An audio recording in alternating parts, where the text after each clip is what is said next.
There we go. All right, I'm I'm going to try and get through this as quickly as possible. I just wanted to catalog my current group of guitars. I got about 50 in the collection. Been playing guitar since I was an early teenager. Yeah, lifelong passion. I'm in my 40s now, but yeah, hopefully this video helps somebody out there maybe make a decision on a new guitar. Maybe some information is pertinent to somebody that's just starting out, doesn't know quite what they want. Maybe they've seen one of their guitar heroes play something, but perhaps it's not quite the right guitar for them. I tried to document over the last couple of years all the guitars I've ever owned, and it's about 200. You know, since I was in my mid teenage years, but yeah, in my 40s now. But yeah, like I said, hopefully some of this information is useful to somebody out there. And if you have any questions about any of the guitars that I show today, just, I guess, message me or leave a comment, and I'll try and get back to you with some information. But yeah, I'm going to try and do this all in one take also. So hopefully I don't stumble in the middle of it and have to start filming again. But yeah, I just figured I would go kind of clockwise around me. Yeah, I think I counted it. I think there's 41 in this room. There are other guitars in the house in various stages of completion. Some are projects, some are kits. But I figured there's enough in here to make a video about. So, all right, the first one that was right next to me was this FGN. It's probably not a brand that a lot of people are familiar with. There is a very famous guitar factory in Japan called Fujigen. They used to kind of ghost build guitars for Fender and other companies in Jackson back in the 80s and 90s. Yeah, they kind of started their own guitar company. I'm not sure. I think it was maybe the early 2000s. But yeah, so this is a Japanese-made guitar. It looks like a T style or Telecaster style, but definitely yeah. I've got a tie. Is it tie advance? Yeah, it's tie advance on the back sticker. Big movie fan. So yeah, big fan of, as you'll see throughout this video, I'm a huge fan of Japanese guitars. I think the quality is amazing. Used to be a bit more affordable for that. I think price to value ratio. As the years have gone on, Japanese guitars are almost as expensive in some cases as their American counterparts. But yeah, I think this one was very good value for money. I bought it off of, I live in New Jersey, in a place, I think in Long Island. What is it, Music Zoo? So I bought it secondhand. So I think somebody probably had it imported at some point. But awesome guitar. Yeah, I think I was saying a few moments ago. It's like a Telecaster, but it's not at all. The scale is 26 and a little bit, so closer to a baritone. And again, I think as the video goes on, I'll try and explain if I think there's something that maybe a younger or a beginner doesn't know, I'll try and explain it as best I can in the beginning, just so it helps maybe clear up the confusion down the road as I start continuing using similar terms. But yeah, so this is I would consider a kind of like a baritone guitar with that longer scale. It is currently tuned to drop A, so pretty low. Pickups. These sound great in the guitar. It's AMG 85 in the bridge, which I was always more of a fan, even back in the day when everybody used to have, and I should say back then, and still do. A lot of people, I think, prefer the 81 in the bridge. I always thought the 85 sounded better to me. And then it has a 81, I think it's called a TW, and you can coil split it. So these are humbucking pickups, again, for those that may not know. and you can kind of get that single coil sound. Yeah, hardtail bridge, pretty simple, just one volume, one tone, three-way switch, Goto locking tuners, and yeah, that's pretty much it. I do like the maple board on it. I think it's a little different. I think with most metal guitars, you usually have a slab of ebony, but yeah, it's an awesome guitar. Love the comfort cut right there, so you can kind of get up to the upper frets. But yeah, again, one of many Japanese guitars that I own and love. Yeah, this one is awesome. I think, trying to think, I think I paid maybe $800, maybe 3-4 years ago for this. And I think that was definitely, especially the prices now, where the cost of a standard made in Mexico Fender Strat is now probably the same price, about $800. I think the Player Series. Again, I don't think there's anything bad with Mexican made guitars. In fact, I've owned quite a few. I think they're awesome value for money. It's just for somebody that has kind of seen the prices increase over the last, especially over the last few years. It's a tough pill to swallow to kind of say you're going to spend $800 on an entry level Fender, but I digress. Awesome guitar. Yeah, definitely check FGN out if you can. I'm sure you'll probably see these guitars crop up a lot on Reverb, but yeah, awesome quality for the money. All right. And again, if you want to hear that guitar in a separate video, just let me know. Or again, with any of these guitars, let me know.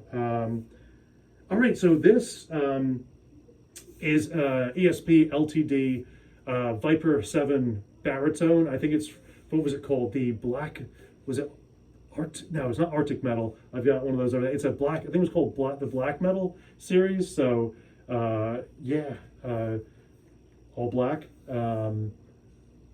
It is obviously a 7-string, as you can tell. Big fan of Darren Gray, and both guitarists currently use Viper 7-strings, which this is the ESP, take the Vipers, their, take on the kind of like a Gibson SG shape. But yeah, funny story about this. I wasn't quite sure when I bought. Obviously, I took a chance on it. I bought it online. If I'm not mistaken, I think I bought it from again, Music Zoo. It's kind of funny. I think these are the only 2 guitars I've ever purchased from them. But yeah, over the last few years, the ESP 1000 series, they've moved a lot of their production from Korea to Indonesia, and me personally, I haven't had a lot of good luck with Indonesian guitars, especially since a lot of their stuff has gotten quite pricey. Case in point, I think this, brand new, I think it was over $1,000. I bought this pre-owned, and I think I got a really good deal on it. I think I only spent, again, this is probably 3-4 years ago. I think I spent maybe $650 for this, and this is actually an Indonesian-made one. I didn't know whether I was going to get a Korean-made one or an Indonesian-made one, and the quality on this is pretty good. As I feel, I haven't played this guitar in a little bit, and it is winter here in New Jersey, and this basement is a little bit dry, so it could probably do with some lemon oil on the fretboard, because I do feel some fret sprout. There's a little bit of sharp fret ends on both sides. It's not terrible, but I can definitely feel it. One pickup, it's the Seymour Duncan Black Winter, and again, never used this pickup in my life, and pleasantly surprised. I don't think it was quite as bad as a one-trick pony as I thought it was going to be. The cleans were surprisingly good. Obviously, it's never going to be as versatile as a guitar with 2 pickups or 3 pickups, and especially being a more high output pickup. But again, pleasantly surprised. Yeah, little mod. I did add. I'm not sure if you can see. There's this company. Oh boy, I'll have to maybe drop a comment in it. They do inlays. They're vinyl decals you can just stick, and obviously to get real inlays put inside a piece of wood would be very cost prohibitive to most of us. But yeah, I think they look really good. Sometimes I get a little bit lost, obviously playing six strings for most of my life, like many of us. Having that extra string and then also no fret markers, especially on the upper frets. Yeah, I got a little bit lost. So I just put some small dots on the bass side, going up to about the 12th fret, and then I did it on the treble side from about the 15th on. But cool guitar, plays really well. Maybe a little bit of neck dive, so when I'm wearing it, it kind of goes down a little bit. It's not terrible. I know some people re-drill the strap pins, but it's not bad. Looks like this one was made in 2021, and again, Indonesian, and not too much more to say on that one. All right, moving on. I think what I'll do is, after this guitar, I'm going to probably, I'll just move on to the racks, and maybe we'll do all the cases at the end.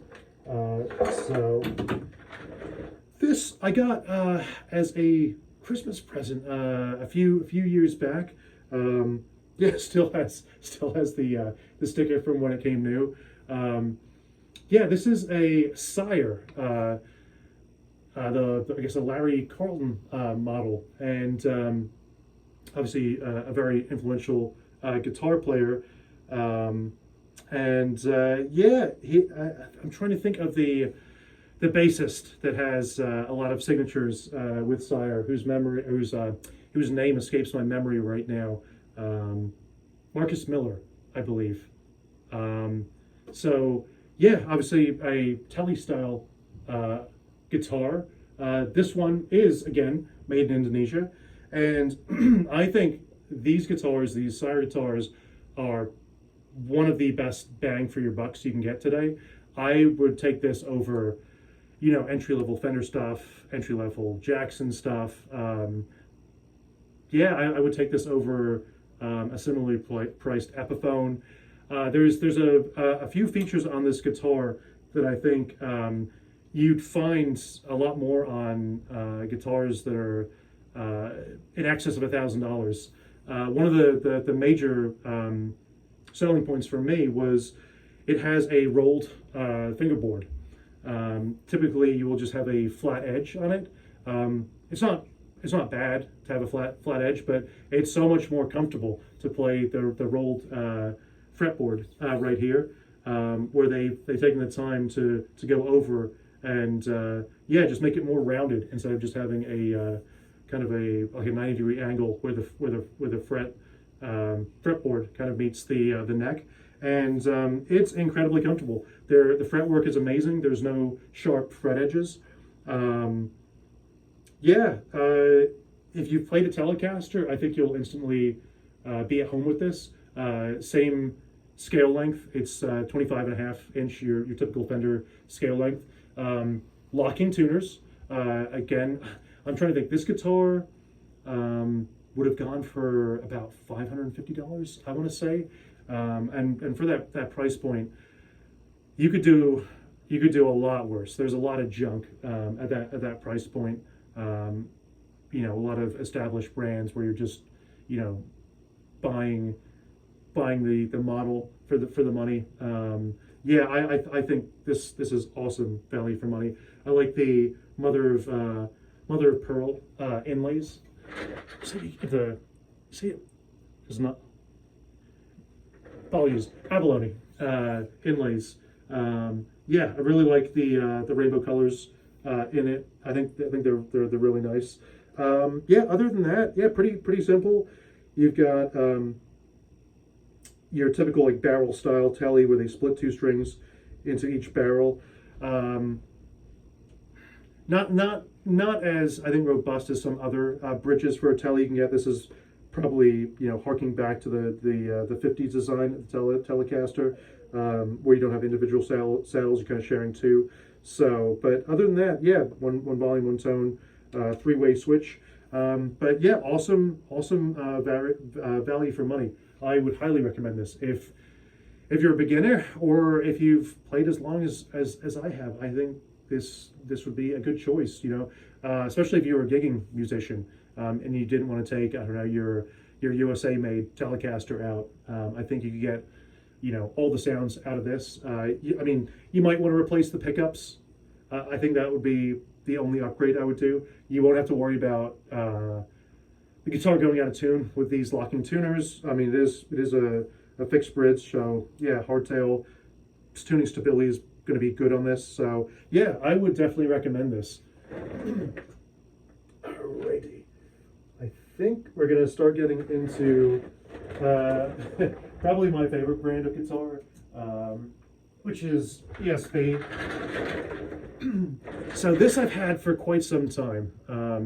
This is a Kirk Hammett signature. This is the KH603.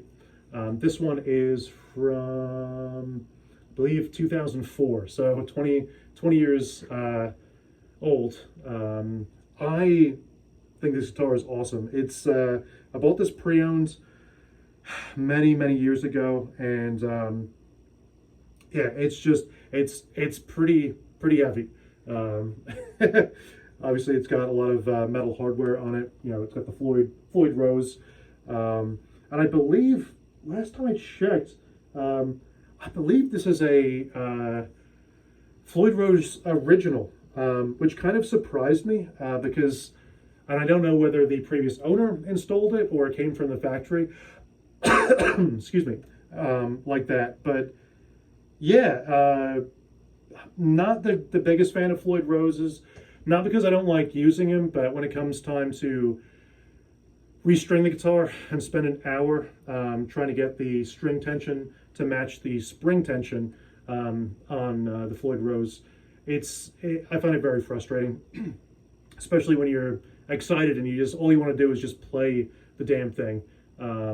Yeah, I don't like that, but it is what it is. You're not going to be able to get or do dive bombs or get the nice flutter effects that you can on a Floyd. But this was Kirk's pickup choice from, I guess, when he joined ESP in the late '80s, I believe, all the way through. I'd imagine, well into the 2000s. He preferred the 81 in the bridge and the 81 in the neck.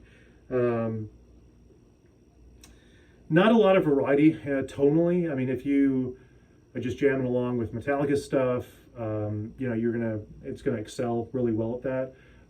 But yeah, I mean, it's not terrible, but I always preferred James Hetfield's choice of bridge and neck pickup, with the exception of for me earlier saying I do prefer the 85 over the 81 in the bridge. I just feel it sounds fuller, doesn't sound quite as sterile.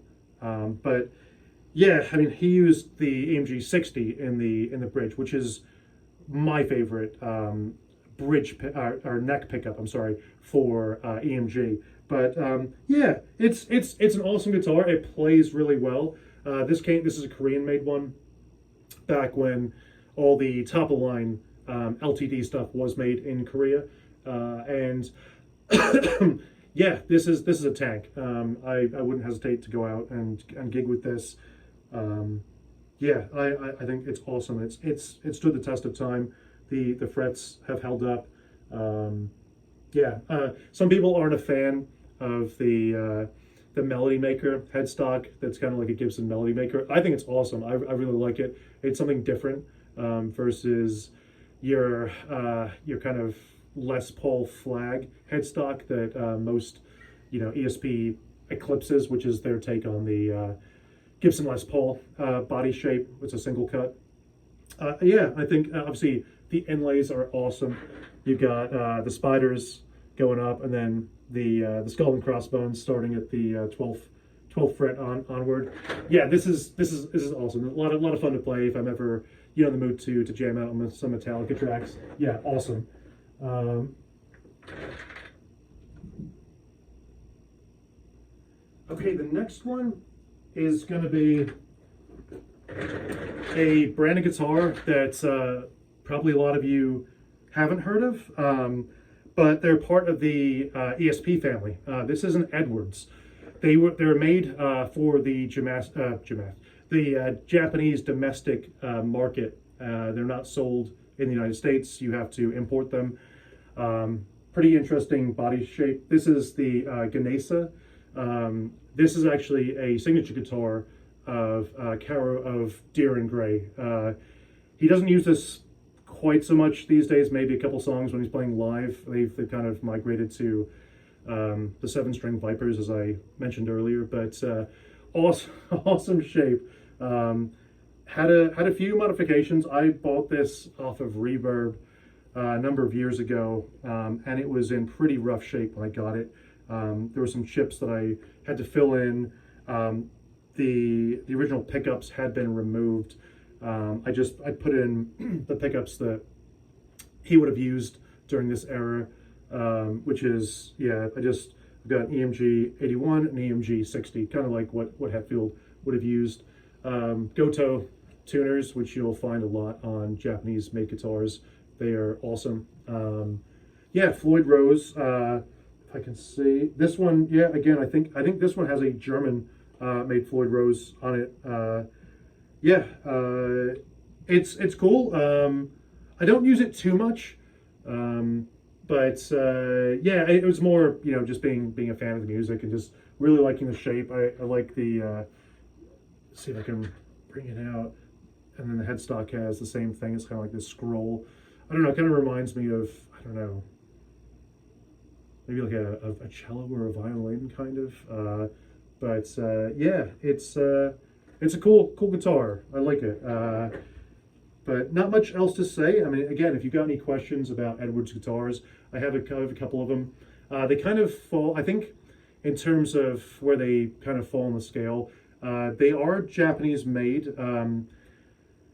I would say, I think they definitely fall below ESP's standard line of guitars, which is now E2. For older folks, there used to be, a custom shop and then some higher end stuff, but and then they had the standard line, so you could get an ESP Horizon or Eclipse for about $1,500 back in the day. These would have probably come in maybe $800 to $1,000 at that point. They are more expensive now, like everything, but yeah, super quality. Yeah, the fretwork is great. The neck feels really comfortable. Yeah, it's pretty comfortable. It's got some cutouts here, so it's not all these strange angles and shapes. They don't cut into you. It's very comfortable. This is a Gibson scale length, so it's 24 3/4 or 0.75. Yeah, I like it. I like it a lot. Yeah, I'll have to play it some more. Let me see. Yeah, I still need to finish up. This is a little bit of a in progress guitar. I need to get a volume knob, and I need to fill in. The previous owner, in their infinite wisdom, decided to drill some holes, and yeah, I'll have to fill it in. But yeah, cool guitar.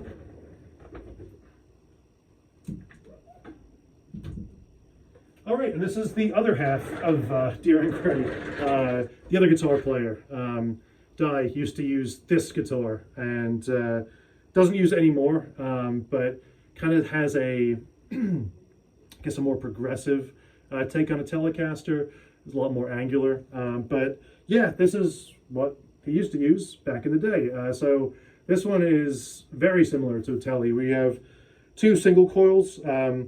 The custom shop ESP model had EMG SAs, two single coils in the bridge and the neck. But yeah, hardtail, string through body. It's got a really nice quilt on it on both sides. Pretty thick for a Tele. But yeah, maple neck, fretboard, black hardware. Yeah, the band on the twelfth fret again. Yeah, made in Japan, just like the previous one. You can kind of see it. It'll say, there you go. I think it says produced by ESP right there. But yeah, there's the headstock in case you didn't see it on the other one, Edwards. So yeah, this would have been imported at some point. Does it have a serial number anywhere? It does, stamped on the neck. I don't know what this serial number means. If I had to guess, I think this is an 06. I believe even though the guitar players don't use these models quite so much anymore, I do believe they still sell them. You can also buy the newer ones, but awesome guitars. Yeah, I really like Edwards. It's just something cool to kind of check out and play guitars that are from bands or used by bands that are outside, the United States or Europe. So yeah, cool. I like this one a lot.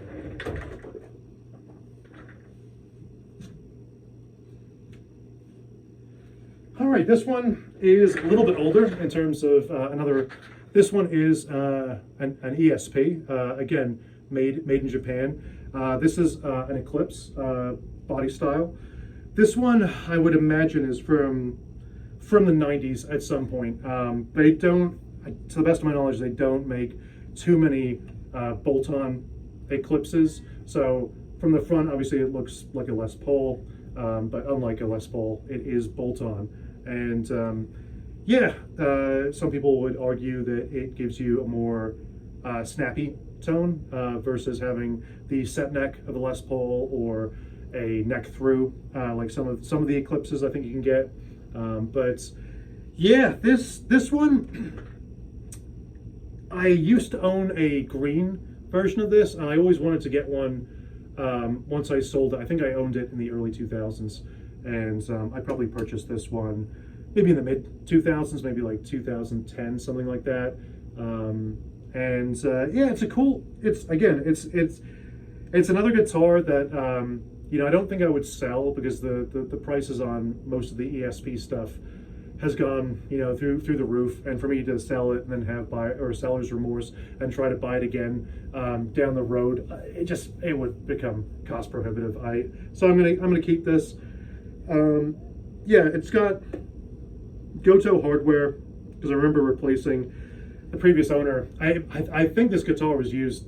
Somebody was touring with this guitar, and they did a bunch of modifications. But yeah, they painted the tailpiece black, I think, but just here, and it looked pretty dreadful. So I got a whole new set of Gotoh hardware to match the Gotoh tuners with a nice. Let me see if I can show you the Perloid buttons.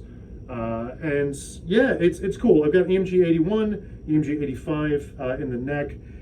Yeah, the previous owner had done work too, and I think when it came time to rewire the pickups, I think I didn't have enough lead wire to route the toggle switch all the way here, so I just kept it down here, which I think was the mod that the previous owner had done. So the toggle switch would have originally gone right here, but it's been moved down there. I did make a little adjustment, like some bolt-on guitars. Sometimes over time, the neck it's got a weird break angle from the bridge, and it was causing very high action. So I put a shim in the neck pocket. So it's a fairly common thing you do on Strats and Tellies, or any bolt-on guitar for that matter. But you just put a sliver of wood that's a wedge shape right there, and it alters the angle slightly. So much more playable now.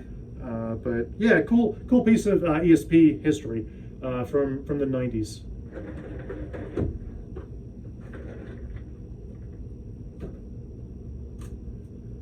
All right, this one doesn't get enough use, and it's one of my favorite guitars to play.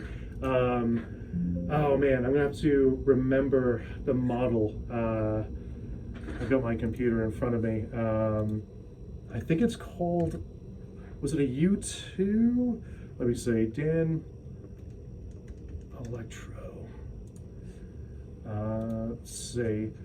Yeah. So again, for those that don't know, Dan Electro, I believe, was it used to be uh, a Sears guitar brand where back in the 50s and 60s, you could order guitars from a Sears catalog. I'm not sure if Sears is around anymore. Um, I think they are. I don't know.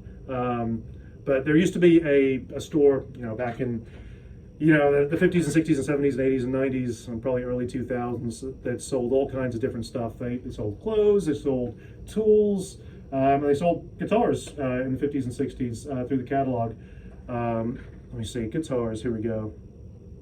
It's the 57, I think. It is. Okay, so this guitar is, again, Dan Electro. It's got a unique construction from most guitars. Obviously most guitars are made of wood, which this is partially. The neck is wood, the fretboard is wood, but the body is some man-made material that has no right sounding as good as it does, because they were originally student guitars, or budget guitars that a beginner would use, and I think some famous players like Jimmy Page used it. I think Edge from U2 used it throughout the years, and the pickups, I think they're called lipstick pickups if memory serves me correctly.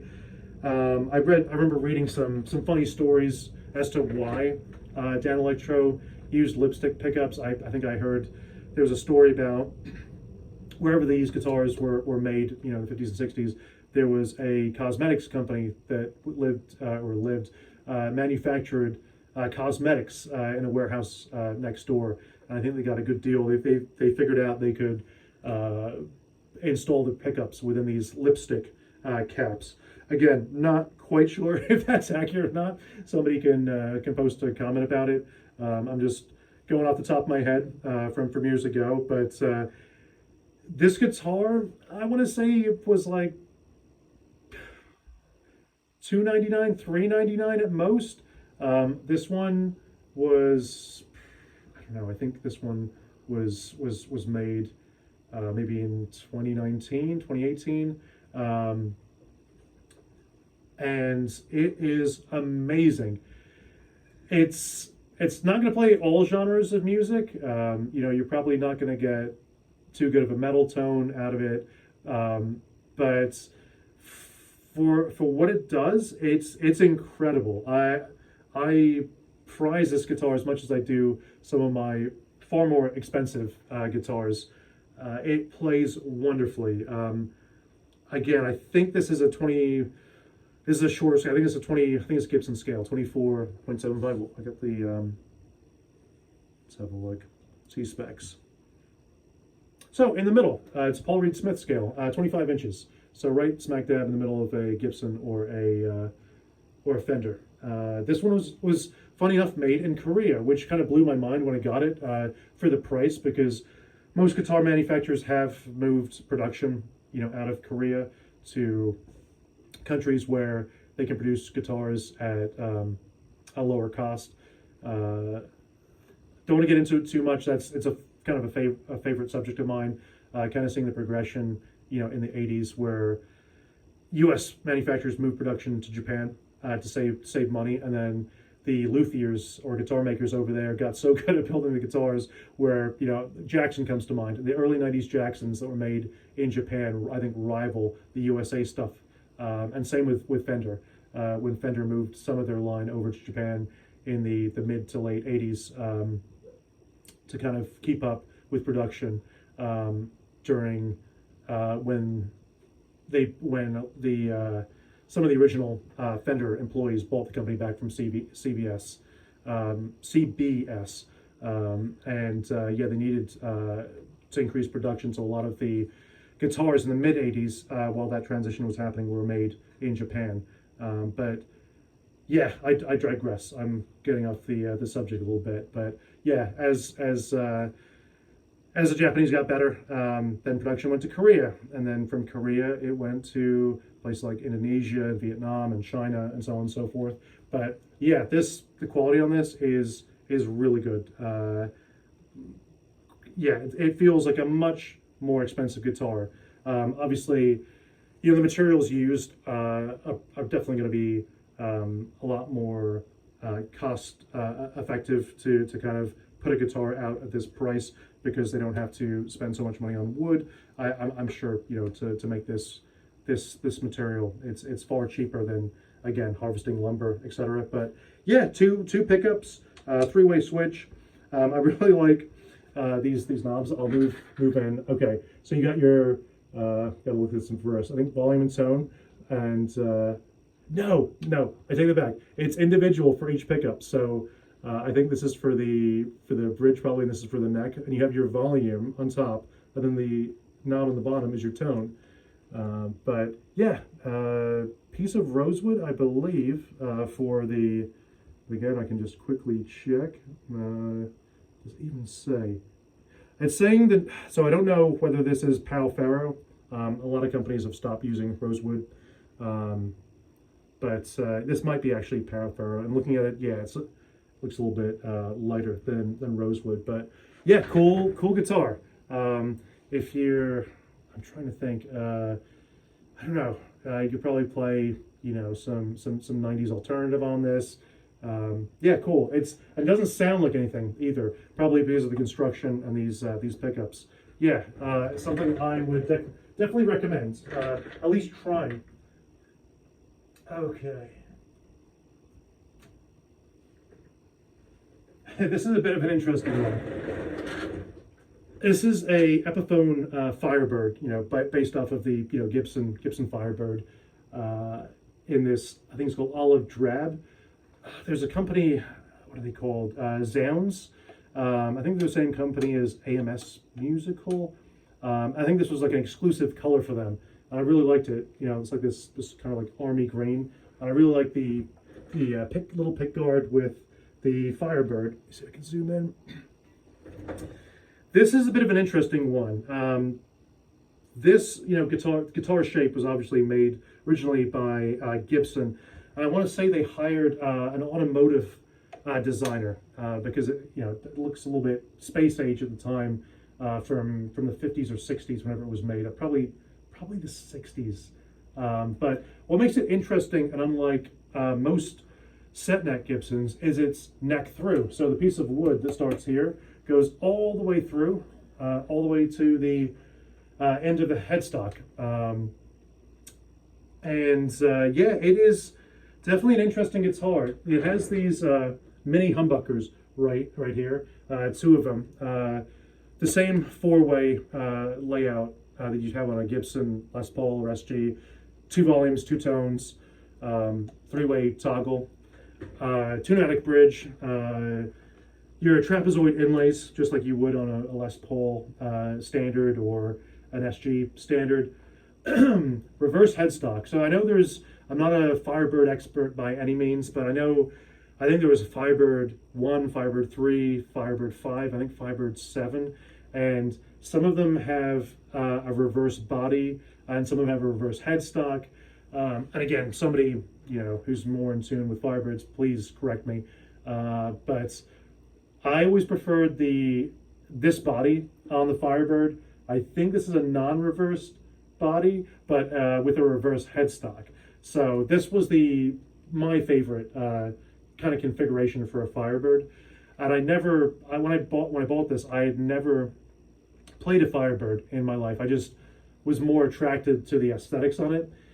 I do not like playing the Firebird. I mean, it's useless for me to sell it. It's an Epiphone. I'm sure I'd get a couple $100 for it, but it's the pickups sound unique. From what I gather in my research, they're not the same mini humbuckers that you'd find on some of the Les Pauls. Like I think some of the 70s Les Paul Deluxes had mini humbuckers, but these are not quite the same as those. But it sounds really good in the middle position, funny enough. A lot of 2 humbucker guitars, I don't really care for the middle position, either like the bridge or like the neck. This one, strangely enough, sounds really good in the middle position. What I don't like is the feel of the guitar. When I say feel, I'm not talking about the craftsmanship. I'm talking about how it sits. It is. I'm 6'2" and I got long arms. This guitar feels unnaturally long, and it's from what I can gather, the neck kind of runs out of frets as it meets the body, and then where the end of the stop tailpiece. Oops, I just cut myself on a string. Where the tailpiece is right there. Typically, maybe a Gibson would end like a Gibson Les Paul would end here, but you still have a ton of body going back. So when you're playing the guitar, like right now, I'm just sitting right here. It feels like I'm at the 7th fret right now. It feels like I should be at the 3rd fret, but if I go to the 3rd fret, it feels like I'm playing a bass. All the way up here, and then obviously you've got most Gibsons would have 3 on one side, 3 on the other tuning peg. So you've got the Fender, 6 in a row, which again exaggerates the length of the guitar. So there's a lot of things I do like about this guitar, but it's not one that I pick up quite often, just because it just feels awkward to me. And again, just an opinion. I like the sound of the pickups. I love the look of the guitar, but I just don't like the way it feels. It feels like I'm playing a bass, and it just feels way too long. I mean, yeah, it's just too long. That's all I can say. But it's cool. I like it. I wish, and I tried to figure that out. I'm like, how? There's some other companies that make similar shaped guitars to the Firebird. ESP again comes to mind.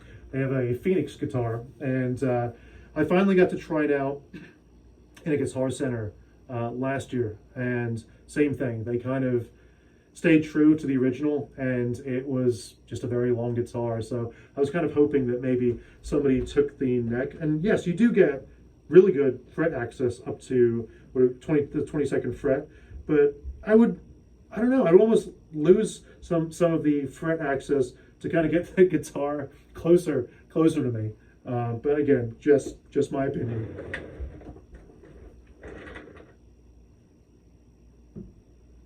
Okay, another unusual one. This is an Orville guitar. Some of you might be thinking, like, wait a second, they ripped off Gibson. Yeah, it's identical to a Les Paul Junior or Special, including that Melody Maker headstock. But yeah, Orville. You'll even notice the, let me bring it a little closer, even the logo is identical to the same font that Gibson used. And these were Gibsons made for the Japanese market. So this is technically a Gibson branded product, but just not one that you'd be able to buy in the United States. You would have to, again, import this into the United States. Yeah, it's a cool guitar. This one is from the I think it's from the 80s. If I'm not mistaken. I bought this off of Reverb maybe 5 to 7 years ago, and I was just curious. I always wanted to try one out, and it did not disappoint. It's got ebony board, Goto, made in Japan, tuners, hardware. It's probably Goto, 1 volume, 1 tone, and 1 humbucker on it. And it sounds great. Sounds really good playing, some classic rock, or being a child of the 80s and 90s. I love playing like stuff like Pearl Jam on it. But yeah, just a great rock and roll guitar. Yeah, set neck, pretty light. It's a lot thinner than a Les Paul Standard, Les Paul Custom. But yeah, really simple. A little bit beat up. It's got a lot of wear. I always think to myself when I import these guitars, either from Japan or different countries, or I buy a guitar, on Reverb secondhand, or I walk into a Guitar Center and find something interesting. I always wonder what kind of history it had, who played it, and I'm sure this guitar has tons of stories to tell. I'll never know, but yeah, it's cool. I like it quite a bit. Again, Orville.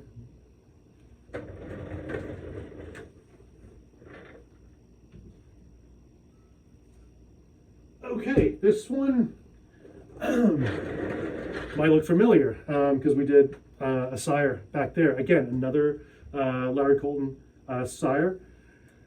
This one was, again, a T-style guitar, similar specs to the other one. Yeah, the neck is a piece of roasted maple. This one's pretty dark. I guess it was left in the oven for quite some time, but it's got that lovely rounded fretboard with the rolled edges. Again, feels like a much more expensive guitar than it is.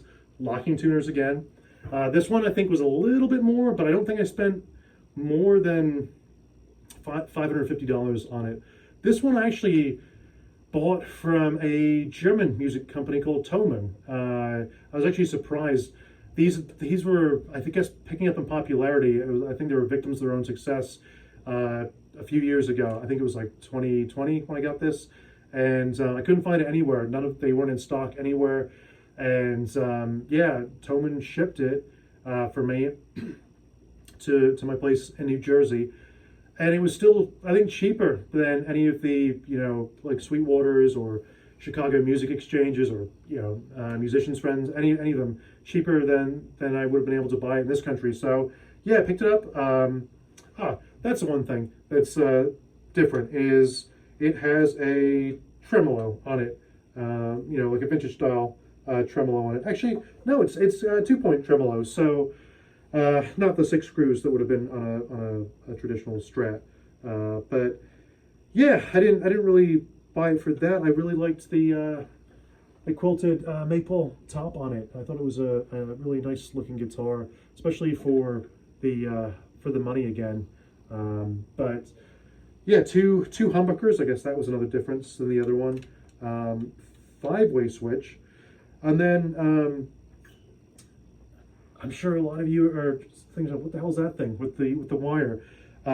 This is the Roland GK3 MIDI pickup. So really neat, really neat tool for musicians. If you don't play piano or you don't play brass instruments or woodwinds, what this little device enables you to do is there's a little pickup that I've installed right there. You can see it right here. That picks up the vibration of the strings and translates it into MIDI. It's a music language, and sends that information back to my GR. What is it? It is the GR55 guitar synthesizer. And what you can do is you can do all kinds of crazy stuff. Because the pickup is divided by 6 for 6 strings, you could do a violin for top 2 strings. You could do, I don't know, a harp for the D and G strings, and then for the B and E, you could do, I don't know, you could do an organ. You could do all kinds of stuff. It's pretty wild. If you're songwriters out there like myself that like to just mess around and come up with interesting sounds for your songs. Maybe you've got writer's block, and the same I don't know, distorted sounds just aren't working for your song. I don't know. Maybe try it out. It is a little bit expensive, but I think it is good value for what you can do with it. I think to get the guitar synthesizer pedal and the pickup, it's probably going to run you about $1,000, which is a lot, especially for maybe a beginning guitar player that maybe wants to mess around. I guess it is cheaper than buying all the instruments that it can replicate or synthesize, and it is convenient to have, a smaller pedal board and just the pickup. Yeah, I would recommend it. It's incredibly fun. Sometimes, even when I'm not writing music, sometimes I just like to plug it in and just mess around with silly noises. And you can create your own stuff. Yeah, I think it's a wonderful creative tool for musicians. Um, the only thing I would say is for those thinking about installing this on your guitar, it is held in place by 3M adhesive right here, um, and it uses your strap button right here. There is a piece of felt that kind of prevents any prevents the unit from marring up the surface of your guitar. But I don't know if I would put it on. This guitar obviously is very inexpensive, and that's why I chose to put it on this. I don't know if whether I'd put it on, a $3,000 Les Paul Standard with a nitrocellulose finish. This probably has like a polyurethane finish, which would be much easier to take the glue off if you ever decided to take it off for whatever reason, if you wanted to switch it out onto another guitar. But yeah, I would recommend it. Again, lots of fun. Maybe you don't buy that second or third guitar. You spend the money and you pick this up. Very cool. It's definitely given me countless hours of entertainment. So yeah, very thankful to the person that bought that for me. So yeah, awesome. An awesome guitar.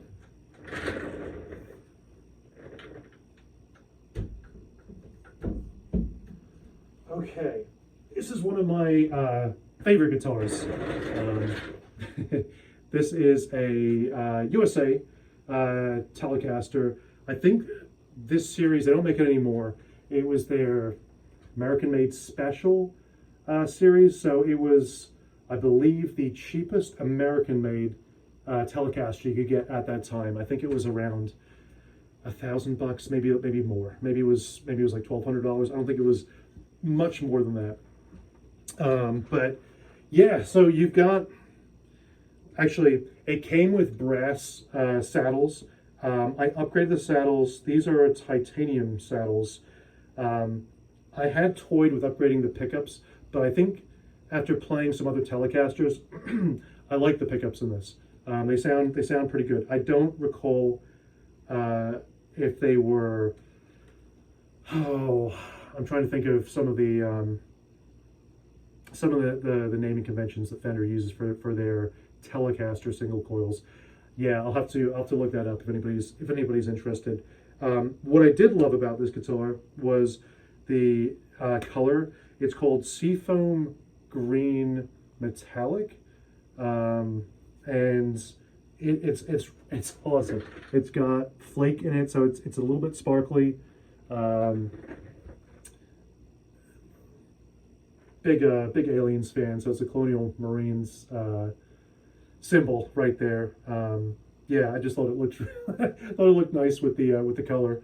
It's got the mint 3-ply pick guard. Yeah, standard 3-way Telecaster switch, one volume, one tone, rosewood fretboard. I go back and forth with which I prefer. If I prefer a maple fretboard on a Tele or a rosewood. Yeah, I think I like this. Some people, there's a huge, tone wood debate. Does tone woods affect the sound of guitars? I don't know. I can see the scientific reasoning as to why it would not, because it's the pickups that are translating the vibrations, sending it out. I can see the argument for tone woods in an acoustic guitar. I don't know. Some people say the rosewood mellows out. A Telecaster makes it less bright, makes the highs less pronounced. But I don't know. I think I got it partially for that. But I think it looks cool with the seafoam green metallic on it. Yeah, silver or chrome hardware. This was made, I think, in 2018. But other than that, yeah, standard Tele. but very cool. One of my favorites. You'll find that you kind of some guitars I think resonate with people more than others do, and it can be for a number of reasons. I don't know. I think there's definitely guitars where the action's maybe a little bit lower and they're easier to play, but maybe it's because I think my first real guitar was a Telecaster that I've always come back to Tellies, and I just like them. You know, maybe because I'm a big Andy Summers fan from Police, or Radiohead. I don't know. Yeah, there's always been something about a Telecaster, which is kind of crazy, being the first mass-produced electric guitar. It's like they got it right the first time. But obviously, again, just my opinion. But I really think it's a very versatile guitar, and it's a good workhorse. Yeah, I think Tellys were made to be played, and this one being no exception. Yeah, I really love this guitar. All right, moving on. Okay, this one kind of interesting.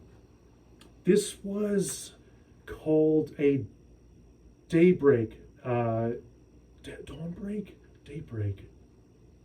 So one of those two. It was a limited edition Japanese made Stratocaster. They also made a Telly that looked really cool.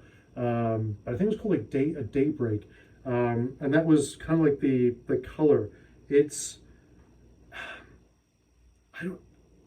It's hard to explain. It's kind of like an aged Olympic white, but there's something else in the paint that doesn't make it look like Olympic white that's been aged. It's hard to explain. Let me see if I can hold it up. There's something else about it, but gold hardware, which I think looks really nice with the color. This is something that I'm a huge fan of on Fenders, matching headstocks. And when I say matching headstocks, it's the color of the guitar body painted over. If you go to the back, it's kind of like Fender's like vintage yellow tint on this one. But yeah, most of the time you'll find Fenders would just have wood, like the wood color. It would probably look something like this, but with Fender, the logo on it. But yeah, it kind of, I don't know, just to me, makes it a little bit cooler. I always like the matching headstocks. You found it quite a bit, I think, on some of the 60s custom colors you get back then. They've kind of been reissuing it. I just noticed something. My daughter is a huge dinosaur fan. She gave me it looks like a Spinosaurus there, and yeah, makes the guitar even cooler. Again, huge fan of the Alien series. This one specifically from the first Alien film, the Nostromo sticker. Yeah, I really like this guitar. Plays really well.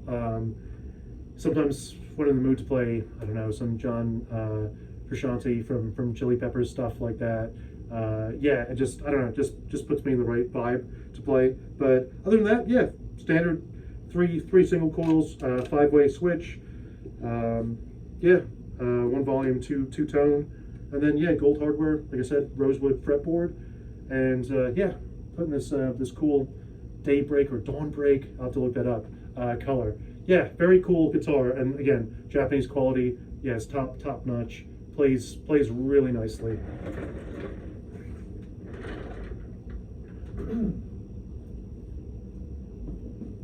All right. So I left the strap on this one. I can take the strap off. Here we go. This is Kurt Cobain's signature, the Fender Jag Stand. So the Jag Stand was a shape that Kurt Cobain designed, I think, on a napkin, where you've got Fender Mustang and Fender Jazzmaster, Jaguar. So I believe, yeah, it's a Jaguar on top, and then you've got the Mustang on the bottom. And yeah, he just traced it and got the two guitar shape, half of them, and then just combined them together. I did a few upgrades on this. So this guitar originally came out in the 90s. It was originally Japanese made. This is the Made in Mexico reissue that came out a few years ago. And just checking, I see the camera's just past the hour mark, so I didn't know if it was going to shut off. It is not. So yeah, the mods that I did was, I believe Kurt Cobain originally threw in a Seymour Duncan JB. So this from the factory came with just some Fender, high output, pickup, and yeah, I replaced it with a JB. I kept the single coil in the neck the same, and I did replace. It came with a it was like mother of toilet seat pick guard, and I didn't really like it. And I think he swapped his out to this red tortoiseshell color. It's not like a brown tortoise. It's definitely a red. I thought it really looked awesome. And this is like one of the few times where I do like the natural wood color on the headstock from the Fender versus the matching headstock. I don't know. I think it complements the pickguard and the, what do they call this? It's going to bother me. It's such a common color for Fenders too. I'm sure it'll pop in my head 10 minutes from now. But yeah, I really like this color, and I love the red tortoiseshell pickguard on it. The scale length is very short. It is like the Mustang. Mustang, again, was it was supposed to be a student or beginner model, and I think catering to a younger crowd or a smaller crowd, it was 24-inch scale on it. So it is very, very short. And again, you might think that, an inch over the course of the fretboard, it has a noticeably different feel. Yeah, and for somebody that has larger hands, sometimes, especially once you get here up to the higher frets, it's a little bit tricky for me to kind of solo, if you will. But it's a cool guitar. I think I just always loved the shape of it and just always wanted to own one.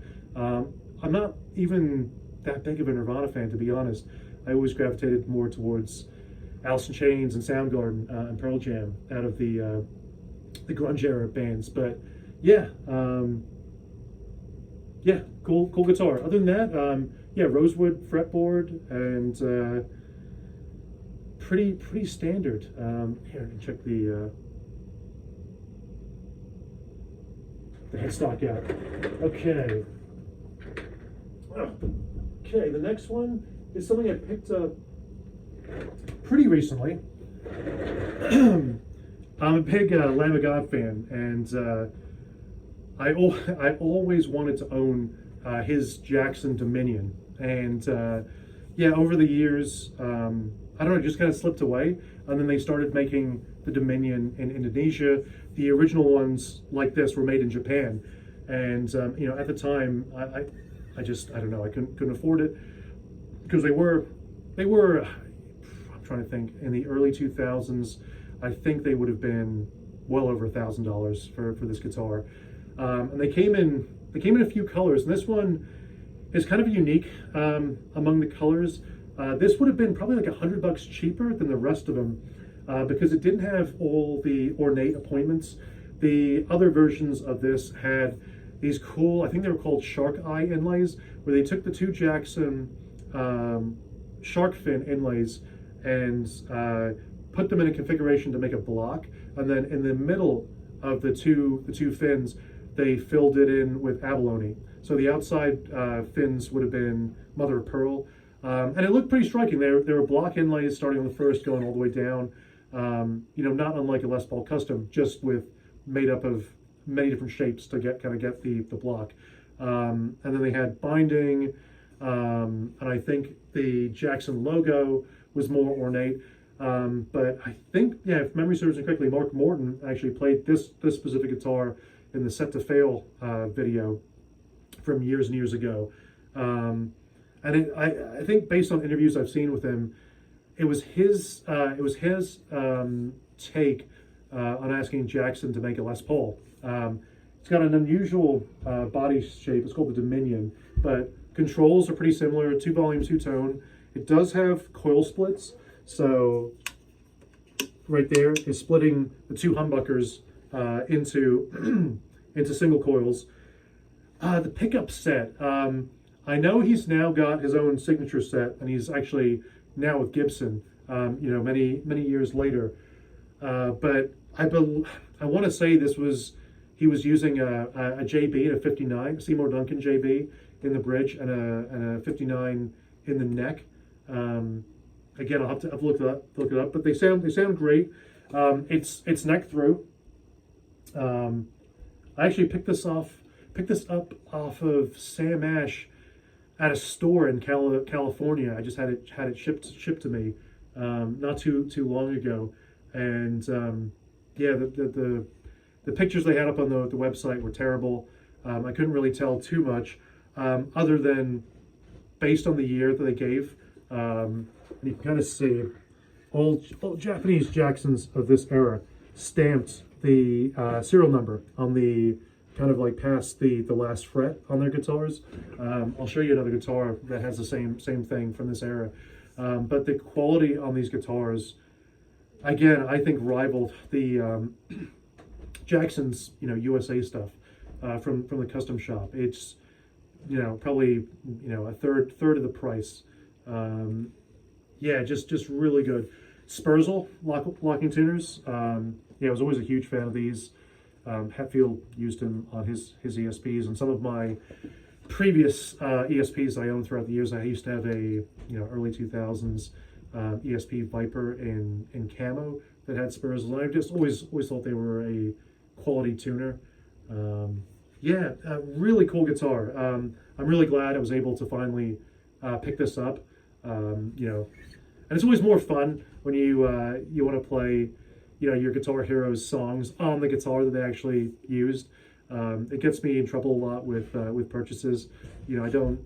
I try and convince myself that I need this specific guitar, with these specific pickups in it to get that specific sound, to enjoy it. So I'm kind of role playing, that specific guitarist when I go to play their songs. But finally glad I got to own it.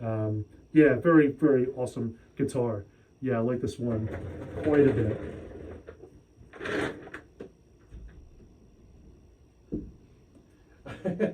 Just change gears a little bit, and just go through this. So this one's got a bit of a story. I recorded some songs that I put up on iTunes and Spotify. It's probably been like 4 years now. Probably recorded, I don't know, five songs. I wanted a 7-string to record them, and I was kind of looking around, and around that time, why am I having a blank? Why can't I think of the? I think they're a Swedish guitar company, Strandberg. They were getting very popular, and I don't think Strandberg at that time had many budget-friendly guitars. They still don't, but that's another discussion.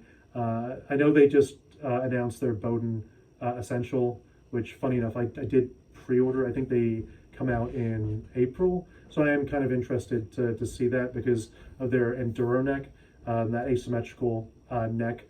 But I don't know. I wanted something similar to that. I've always been a fan of headless guitars. I did own a Steinberger back in the day that I kind of liked. So I was looking around, and there was this guitar company that cropped up, and I think it was called like GCN, but it was a Chinese guitar manufacturer that was sold through like AliExpress. And I went back and forth with whoever was answering some of the technical questions I had, and it was kind of like, all right, whatever comes. It took probably 2-3 months to get it, and when I got it, there was, let's see if you can see it. There's a crack that runs from like here all the way down. I think when they put the neck pocket on, they may have tightened this one bolt down too hard, and it just split the wood. It luckily has not gotten any worse. Yeah, and there's another one on the other side. Again, I'm not sure. Oops, I just stepped on my live guitar cable. Hasn't gotten any worse, but yeah, it kind of disappointed me a little bit. But I shouldn't be too surprised, right? You know, you kind of get what you get when you go that route. But other than that, and who knows, maybe it wasn't any manufacturing issue. It was just a shipping issue. Maybe somebody was really rough with it in transit. But yeah, definitely interesting. You wouldn't be able to get this level, I think, of guitar for the price I paid. I don't think I paid, again, much more than $250 for this guitar. And granted, set aside some money if you ever go this route to replace a ton of stuff, including all the electronics. I picked up a set of EMGs. I think these are 81 7Xs, I think. And yeah, they sound okay. Basically, I didn't want to spend too much at the time, and I picked up a couple of these pickups used. Somebody probably tore them out of a Schecter or an ESP or something like that. But I think I got both of them for about $50. So all in, I probably spent less than $300 on this guitar, and I did record some really cool tracks with it. I tuned it to drop G, if I remember correctly, and yeah, like I said, I got some interesting sounds. It kind of helped me creatively come up with some interesting new ideas that I kind of worked out in those songs. But yeah, other than that, I'm trying to think of some of the specs. It's got this interesting bridge with the tuners obviously locked in. The locking quote unquote nut up here is a bit finicky. Again, it is what it is, and you get what you pay for. But would I do it again? I don't know. I think there's probably some better, more reliable options now from I know Ibanez has a series of headless guitars. I think even that company, Thomann over in Germany, I think their house brand, whose name escapes me right now, has a headless guitar for under $400. So yeah, I might have gone with one of those options, but it is what it is. Yeah, kind of an interesting guitar. It plays relatively well. The frets are actually amazing on it.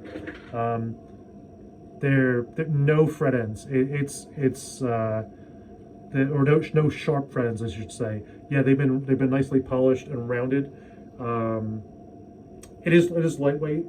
It's very, very comfortable, but yeah, and you see the neck. It's 1, 2, 3, 4, 5 pieces of wood.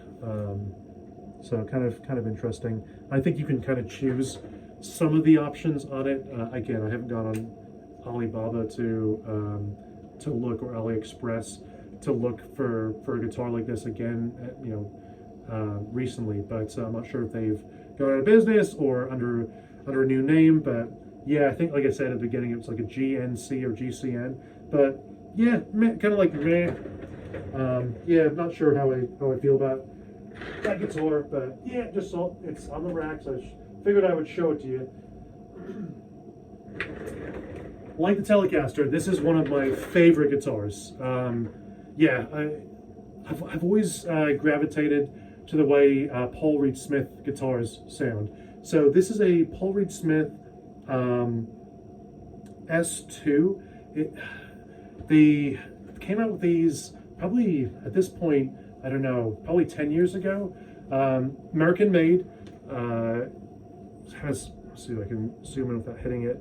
So yeah, handmade in Maryland. Not too far from me. Yeah, American made guitar. For those that have never seen a Paul Reed Smith, they've got these cool birds in flight inlays on it. Kind of distinguishes them from pretty much every other guitar manufacturer.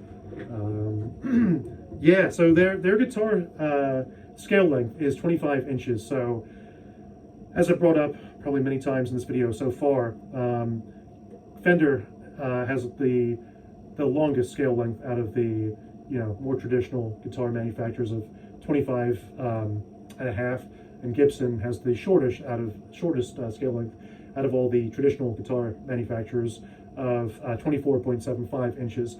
This is kind of in the middle. It's 25 even, and it's really comfortable. I like this is I think the Paul Reed Smith has some different neck profiles. So the shape of the neck, and I've always been more into wider, thicker necks.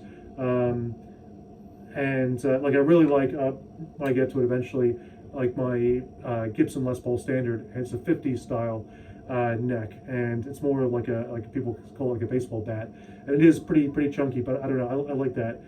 This one I think is called a pattern wide neck profile, and yeah, there's stuff that I can play on this guitar that I can't play on other guitars, just because it was made for me. It's effortless to kind of play it for me. Yeah, 22 frets. I did replace quite a few things on it. I changed the pick guard to this mint pick guard, and I put 2 AMGs on it. I believe they're 81s because I think I got a deal on Reverb, and I just really like the fact that they were this ivory color that matched kind of this off-white color that'll probably continue to age. I put again other Aliens. This one really matches the guitar. It's a Nostromo sticker from the first Alien. The Paul Reed Smith style locking tuners, which is kind of an interesting design. Yeah, I love picking this guitar up and playing it. It is a joy to pick up. And it kind of leads me to the next guitar, because when I bought this years ago, I was so enthralled with it that I was like, oh man, I've got to get like another one for a different tuning. And so I picked up this one. So another S2. So again, another American-made guitar down in Maryland. This one, oh man, I forget. It's I think it's called a S2 Standard 24. So this one has 2 extra frets versus the other one. The other one was, I guess, a Standard 22. So, but this one has the extra frets. This one, because it was, I think at the time, the cheapest American-made Paul Reed Smith, even in the S2 line, I guess, to save even more money, they kind of got rid of the bird inlays and just put dot inlays. But I think it suits the guitar. It's more like a stripped down guitar versus the other one, which is a little bit more ornate. But I really like this color. Swap the pickups out again. This is EMG Het set, so James Hetfield's pickup set. See right there. Kind of unusual for EMGs to have the pull pieces, but this one does. I guess James Hetfield was, wanting to do a more traditional look in his guitars. Forgot to mention the last one. Yes, these both have like vintage style tremolos, so you can kind of raise the pitch and lower the pitch a little bit. So there's the tremolo system in the back with the springs. Set neck, Paul Reed Smith's, outside of their CE line, are all set necks. CE line being bolt on. This one I've got tuned to D standard, or sometimes I put it in drop C. So it's got some thicker strings on it, but yeah, super resonant guitar, super fun to play. Yeah, I enjoy playing this guitar quite a bit too. I think I prefer the other one a little bit more, but yeah, for value for money, at the time, I don't think these could be beat. I think I remember reading that the hardware was from the SE line, but the rest of it, obviously, made in America. So I think they did use imported hardware and pickups. But yeah, like I said, I've replaced the pickups on on both these American-made Paul Reed Smiths already. But other than that, I actually got a bit of sticker shock the other day when I went to see, like, oh, I wonder how much Paul Reed Smith S2 guitars are.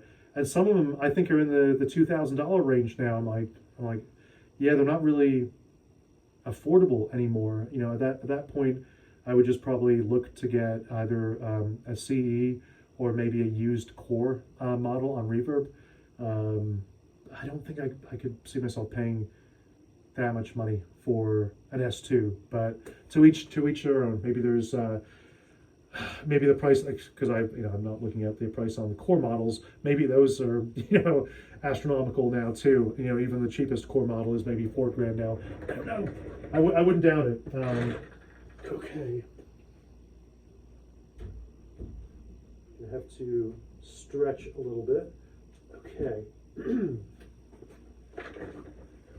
All right, this is Gibson Les Paul double cut special, I believe it was.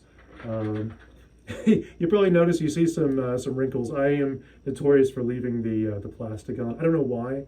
It starts to look, I don't know, shapes start forming on it. I think it looks interesting, but I'm sure most people would think it looks hideous. Yeah, this is a cool guitar. It's definitely a very bare bones Gibson. Yeah, dot inlays versus trapezoids. Yeah, it's just got a very thin coat of nitrocellulose on it. Yeah, you can see all the pores in the wood. Set neck.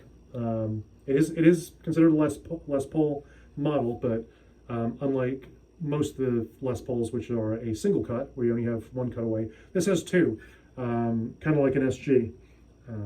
Yeah, it is cool. This is kind of like an ongoing pattern with me. I love tinkering with stuff. Like, I love working on cars and motorcycles, and especially guitars. So again, this guitar has been modified. This has a bare knuckles pickup in it. Yeah, I kind of wanted something, I don't know, to maybe play some like sludge or doom metal on it. Stuff like Down, or anything from that era that featured like Pepper Keenan or Kirk Weinstein of Down, or stuff like I don't know, the Corrosion of Conformity, stuff like that. That was the goal. I think this is tuned to D standard, so a whole step down. But yeah, doesn't get as much play as maybe I'd like to, and just holding this, I want to play it. Yeah, definitely light. Yeah, not that thick. I don't think it's, obviously it's probably just a single piece of mahogany. It does not have a cap, maple cap like a Les Paul standard wood. It's just a slab body. There's no carved top with an extra piece of wood on it. But feel wise, yeah, I like the thicker style Gibson, probably like a 50s profile on this versus the slim taper 60s.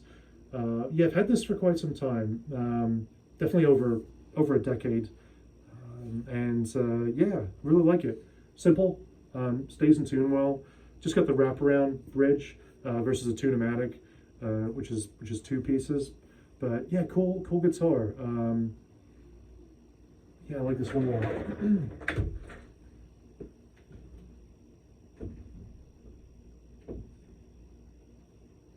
Okay, this one's a bit of an interesting one. This guitar is a Greco. And you're probably looking to yourself and saying, whoa, that looks like a Gibson headstock, and that looks like a Gibson body. So this was kind of considered, there's a period in history, Gibson's history, and some other manufacturers, where it's kind of like a lawsuit period, where a lot of overseas guitar builders were making copies, essentially, of Gibson shapes or Fender shapes, etc. So Greco was one of those companies, and this guitar is from 1977, so it's a few years older than I am. And yeah, it's I mean, to buy a Gibson Les Paul, from 1977, you'd probably be paying, pretty penny depending on the condition. I would probably guesstimate probably at least $5,000 for one in decent condition, and up. But yeah, this I think I picked up for maybe $600 after all was said and done to get it imported from Japan. So yeah, Greco, if I didn't mention it, was and is a Japanese guitar company, and this is kind of like a cherry burst color. That would have been a color that a Gibson Les Paul would have had. They still make cherry burst guitars where it kind of has this nice red and then goes to a more amber color. But yeah, typical Les Paul. I mean, it's identical. It's identical. There's this. So this one has more of a slim taper 60s neck, which is, when I get to it, I'll show you. I have another one of these Grecos from 1980 that has the thicker neck. Didn't really know what to expect when I ordered it, other than the price. The price was good, and it looked like it was in relatively good condition. It's definitely got some buckle rash from some Japanese rocker, I guess, from the 70s and 80s. They use this quite a bit. There are some chips on the outside where it's been played quite a bit. The frets are, you could probably do with a refret. They're pretty low. They probably were low to begin with, but yeah, the person or persons that owned this before me played the shit out of it. Yeah, it's cool. Yeah, you can see the Greco's serial numbers. They're I believe the first two are the year. So yeah, 1977. But yeah, it's held up pretty well. Cool guitar. Yeah, the pickups, actually, it's funny. I like the neck on the other Greco when I get to it, that I'll show you, but I think these pickups sound better than the other pickups from the 1980s one, for some reason. Not sure what they are. I've never opened them up to look at what they are, but they sound pretty sweet. To play like Guns N' Roses or something like that. Yeah, they sound on point. Okay.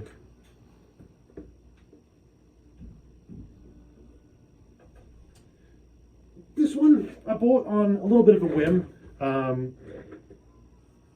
Yeah, John Petrucci from Dream Theater Signature. Not the biggest Dream Theater fan, to be honest. I can respect their musicianship. I mean, all the members of the band are incredibly talented. Just not my cup of tea. But yeah, I think I got a really good deal on this, and it was just more. I think after buying that that AliExpress 7-string, I just wanted to get a more, I don't know, traditional seven string. So I think this went on sale, and I didn't spend very much money on it. I swapped out the pretty anemic pickups. They just didn't sound good. With some Seymour Duncan blackouts, which I remember buying the blackout pickups when they first came out. I want to say in like the early 2000s, and I remember not liking them back then. And I was like, let me give them another shot, and I still don't like them. I think they sound probably the worst out of all active pickups. They just sound terrible. I don't know. Yeah, it's like the worst of all worlds. They sound terrible. So this guitar does not see very much use. This one, made in Indonesia. The tremolo had a tendency to go out of tune. The tuning stability, even with locking tuners, wasn't very good. I actually installed a Tremel No.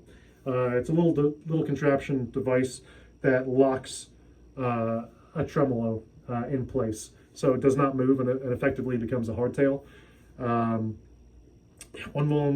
volume, one tone, 3-way switch, 24 frets with Petrucci's, I guess, Shield logo on the first fret.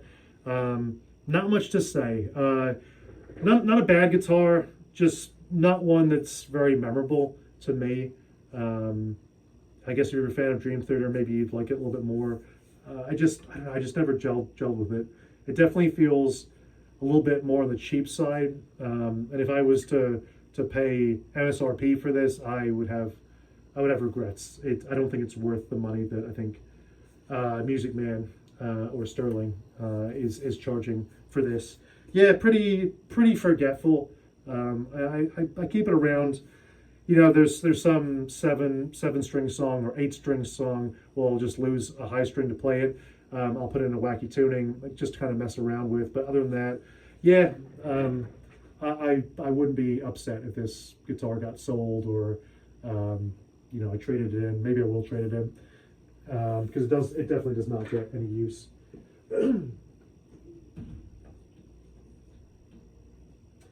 So at the beginning, I kind of told you that I do like a lot of projects. This is one such project.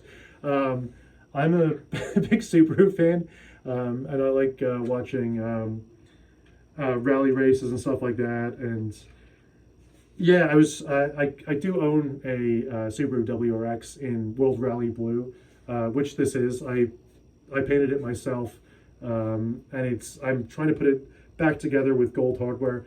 For those that don't know, back in the 90s and early 2000s, when Subaru was still in WRC, their color combination that they were most known for was this World Rally Blue and gold. their wheels or rims were gold, and it's a pretty striking look. And yeah, I had some decals left over, so that fit perfectly. And I have a few right here if I can show you.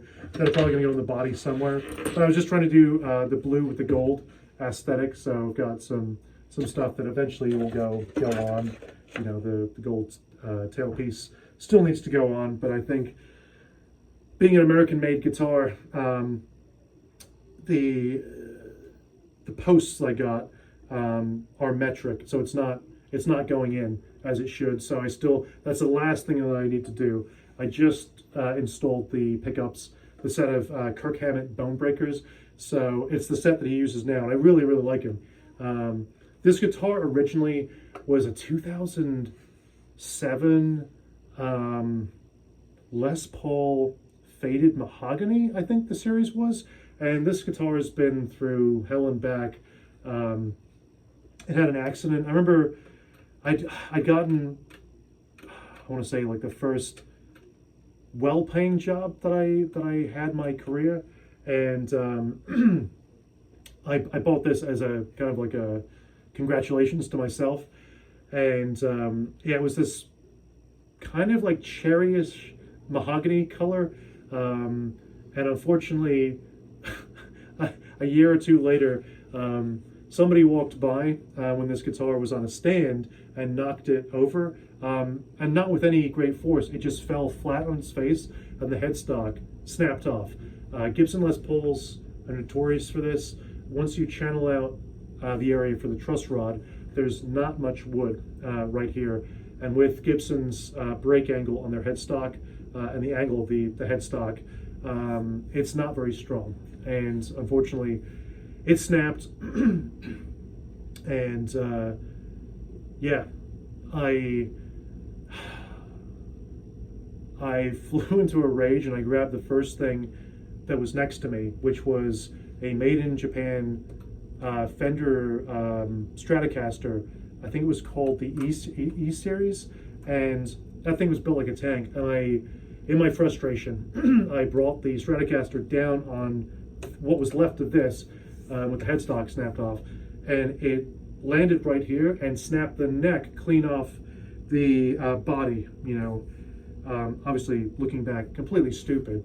You know, we all go through our trials and tribulations, and I feel like I'm a much more calm person today. But you know, I calmed down, and over the next couple days and weeks, I kind of read you know, some tutorials on how to fix Gibsons whose headstocks had snapped off, and I was able to kind of fit the tenon back into the body.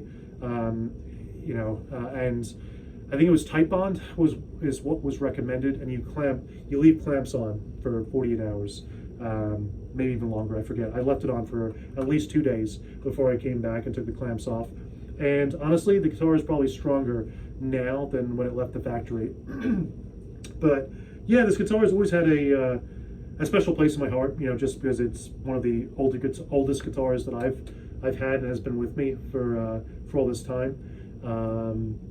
Yeah, been through a number of color changes. When I finally did repair it, I spray painted it this cool kind of like acid yellow green color. It was kind of like blotches. And part of me wishes I never painted over it, but I did.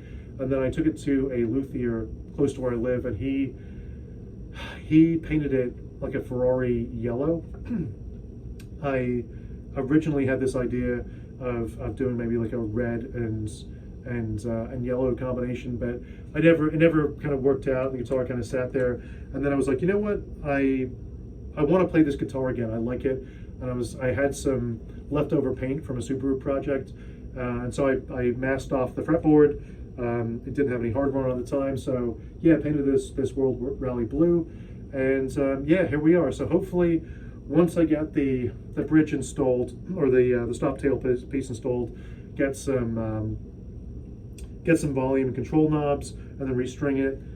Probably get like a gold, maybe like a gold what do you call it? Chip. But right here to match the gold tuners, and yeah, we'll get it back on the road. Yeah, just a lot of memories with this one. But yeah, like I said, hopefully I finish it up sooner than later. Okay. See if I can reach over here and get a few more guitars. Okay, I'm gonna grab a couple just so I don't have to kind of reach over so much. Okay, this one. Being a big fan of the French band Gojira, I always wanted to get one of these. It's a Jackson SL3 soloist, and the SL standing for super lightweight. The guitar this guitar probably doesn't weigh more than 5.5 pounds. It is super thin, super thin. Pretty standard Jackson specs, neck through, made in Japan, just like the Mark Morton. You can kind of see the serial number right there. I did replace, it came with passive EMG pickups, the HZs. They sounded okay. People always complain about them. Probably less so now because I don't see too many guitars with those pickups in it. But back in the day, you know, if you didn't have active EMGs, you know, people, I don't know, they really shit all over them. I didn't think they sounded that bad, but I replaced them recently as I got this guitar in drop C. I got the Fishman Fluence Killswitch Engage pickups. Yeah, I was kind of thinking to myself, you know, a lot of pickups, you know, obviously back in the day when you wanted to get, you know, you play metal, typically you'd use, you know, EMGs, but a lot of the bands that, you know, from the 80s, like Slayer and Metallica, etc., they were all tuned to, you know, E standard or E flat. And it kind of, I was like, you know what, maybe pickups, you know, of that era, they just weren't voiced for lower tunings. You know, obviously in the 90s, bands just started dropping tunings, going to 7 strings, 8 strings, etc. So I was like, you know what, maybe I'll pick up a set, since I play in drop C or D standard quite often, that was made by an artist that used that tuning. So they sound really good. This was kind of a recent install over, I would say maybe a month ago, and I really like it a lot. What was I playing the other day? The Faceless. Was it the Auto?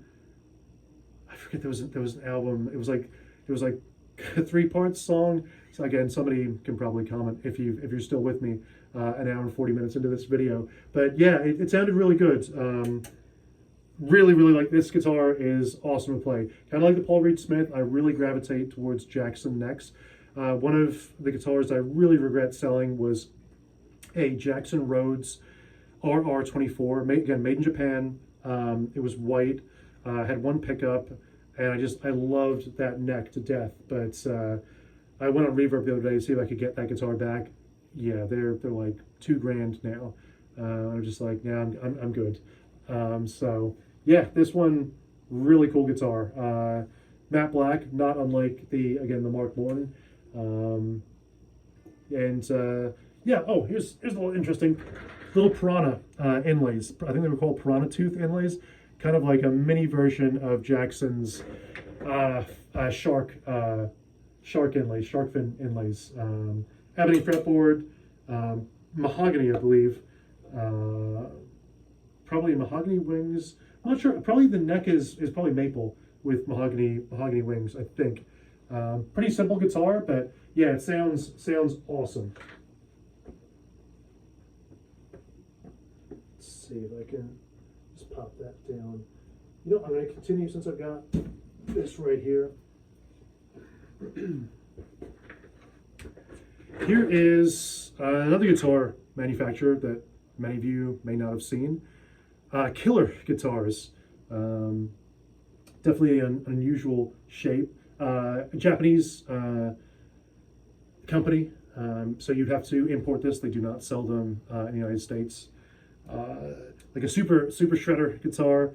You know, I think a gentleman named Akira from a Japanese band Loudness, I think is either like the founder of this guitar company, or he was the first signature artist to work with this company. And this was, you know, his model essentially. So yeah, kind of this interesting like X shape guitar. Definitely kind of like an extreme look. Very high output pickups in it. Yeah, Floyd Rose original. This is definitely a German made Floyd Rose. Input jack on the back. It is bolt on. I believe it's 25.5 inch scale. Yeah, pretty interesting guitar. It is very heavy. I wouldn't be surprised if the body was ash. Yeah, and I kind of bought it on a whim. There was a few artists that I liked that played killer guitars, and I was just kind of curious to see what the quality was like, what the craftsmanship was like, and I wasn't disappointed. Yeah, I mean, if I played more like 80s hard rock, I think I'd use this a lot more. But yeah, it was just, again, more of a whim, just trying to see what other Japanese guitar manufacturers were able to kind of produce the same quality instruments as ESP and some of the Japanese Jackson stuff. And like I said, I wasn't disappointed when I got this. Interesting V-shape neck. Yeah, that's definitely pretty hard V. Another interesting thing, 5 and then 1. I'm not sure if I can remember another guitar manufacturer that has 5 and 1. Sometimes you see, you know, 4 and 2, or obviously 3 and 3. But yeah, kind of an interesting look. But yeah, you can check out the headstock. But yeah, again, pretty interesting looking guitar. If you're a super shredder, or you're into like 80s hair metal or 80s hard rock.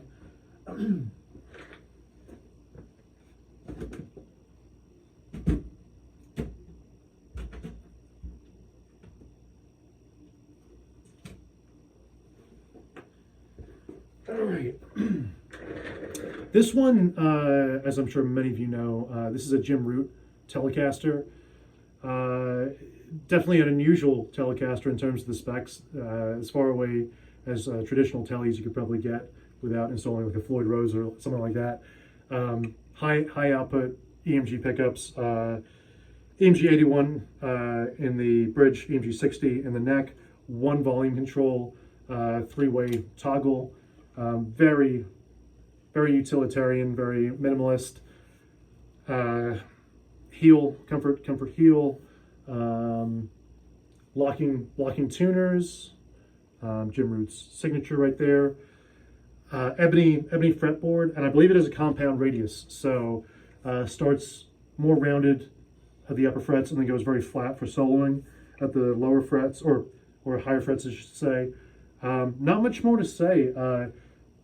I know it was a really good selling model for Fender, and I think even if you're not a fan, like you know, of Slipknot, There's really nothing that screams Slipknot.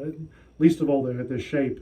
You don't really see too many extreme metal bands with players having a Telecaster, but yeah, it's a cool guitar. Yeah, I like this one a lot. I think it's tuned to drop B right now, and I think I borrowed some parts and reinstalled some parts on this one, but yeah, cool, really good play. Like if you're looking for a metal guitar and you don't want to play extreme shape like a BC Rich or something pointy, I would highly recommend this. This one is made in Mexico. The prices on these have really gone up. I think brand new when these first came out, I want to say they were like $849.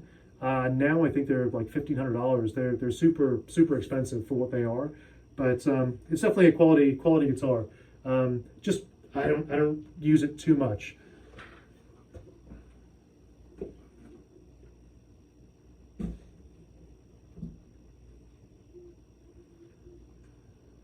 Let's get this one out the way since it's kind of hiding back there. So this is not what you think it is. I wouldn't just have it, on a guitar rack over there. So this is not an MX 250. This, for those that don't know, is a replica of James Hetfield's iconic guitar that was used around And Justice for All. It had the sticker "Eat Fuck" right here, but this was another another AliExpress purchase. They don't ESP. I don't even think if you went to the custom shop would make you this guitar anymore. I'm sure if you're James Hetfield, they'll make it for you. But yeah, other than that, I don't think they're making the MX shape. Obviously, copy of Gibson's Explorer shape. It's funny, I like the Gibson Explorer, but I definitely always preferred I think what they call the hockey stick headstock shape on the ESP version way better. I don't know, it just tied everything together a little bit better. Obviously, it is an iconic guitar, and me, being a huge fan of Metallica, especially as a kid, probably had a huge effect on me wanting to just have this as a kind of just like a showpiece, just like put it on hang it up on the wall as a piece of art versus playing it, because it doesn't play very well. It plays pretty crappy. The hardware, much like the other AliExpress guitar, was garbage. I did replace it with what a Hetfield would have used at the time, an EMG 60 in the neck, an EMG 81 in the bridge. Replaced everything else. I think I left the original bridge and stop tailpiece, it's garbage. Yeah, it really, and the tuners are even worse. These really need to be replaced. But other than that, I think they did a decent job. Again, I paid I think $200 for this a number of years ago. I mean, everything else in terms of being a replica is on point. The frets are terrible. You'd probably spend more on a fret job to get this where it needs to be than I spent on the guitar. So, like I said, it's more just kind of to look at and like, yeah, that's kind of cool. And at 10 feet away, it looks like it's the real thing. But once you get closer, some of the stuff definitely screams garbage. The fret inlays, they're fairly decent, as you can see. It's the middle finger. They're not as bad as some of the other stuff on this guitar, but worth it for $200? Maybe, if you're a big Metallica fan, just to kind of have, like I said, a replica, like just like a piece of art, just because you loved that era of Metallica. But as a player, no, I would think your money's better spent on many other things. Speaking of money being spent on better things, I have a guitar that I love playing, and it didn't break the bank too bad. Definitely well under $1,000. I think these go for about 800 bucks. They might be a little more expensive these days, but it's a Charvel. Charvel was a brand that I think rose to prominence in the 80s. A lot of super strats, things of that nature. My favorite Aussie guitar player, Jakey Lee, played a Charvel. And I fell in love with this color when I saw it on Strat. It's called Miami Blue. And yeah, I think it's one of the coolest looking guitars with the gold hardware, and of course another dinosaur sticker for my daughter. With the gold hardware, Seymour Duncan. I think it's a custom and a 59 or a Pearly Gates. It's not the typical JB 59 setup. Yeah, push pill to split the humbuckers into single coils, but made in Mexico in the same plant that Mexican Fenders are. It's got the license by Fender headstock. So, I mean, if you're a fan of Fender and you want something a little more modern, a little more high output, I can't stop recommending these Charvels. They are awesome value for money. And they come in a wealth of really cool and fun colors and options. Yeah, this one. It's got ebony board, like I said, gold hardware with the Miami Blue, and it's so fun to play.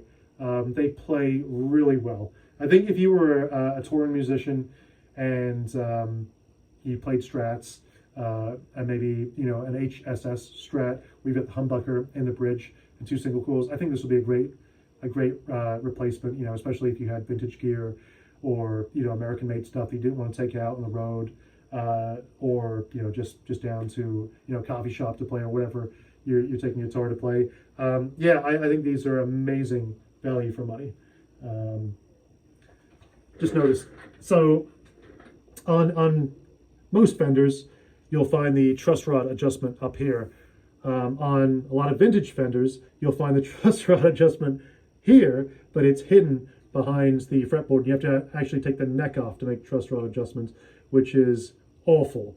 And I love the fact that they've kind of left this alone up here. I guess it could look unsightly to some people, but it's got this awesome little wheel that you can just stick a metal tool in it and you rotate the wheel to adjust the truss rod, which I love.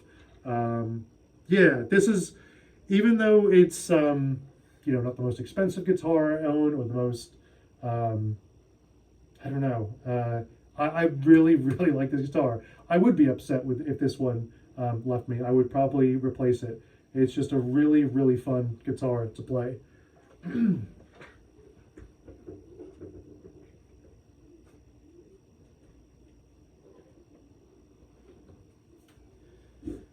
Okay, here's another LTD. Yeah, this is the Arctic Metal, I think this time. Yes, Arctic Metal as opposed to the black metal from the Viper 7-string from the beginning. Yeah, not much to say. Eclipse body style, so it's kind of like a modern take, kind of less Paul. One pickup, locking tuners. This one has an EMG. Is it a TW? Because it has a coil split, which is kind of nice. On a single pickup guitar, where kind of gives you a little bit more versatility on it. But yeah, not much to say. This one, I believe, has stainless steel frets. So this one came out, this is a pretty recently, from 2 years ago, sorry, from 2022. Yeah, I like this. This was something I bought to kind of play if I'm not playing, some more expensive single cuts where I don't want to damage them. Yeah, it's a really good player's guitar. It originally did not have any fret markers on it, and I kind of added these space. I'm a big video game fan. I added these Space Invaders inlays on it. These little decals are completely removable. Not sure if I like them. I think it's definitely cool. It's probably just not the right guitar. I think going back, maybe just putting dots or something more minimal, I think I'd prefer, but it is what it is. This is a great player. This one, funny enough, is made in Korea. So, yeah, it plays wonderfully. I think the craftsmanship was really good. Definitely a very stark white color. It's pretty striking, but yeah.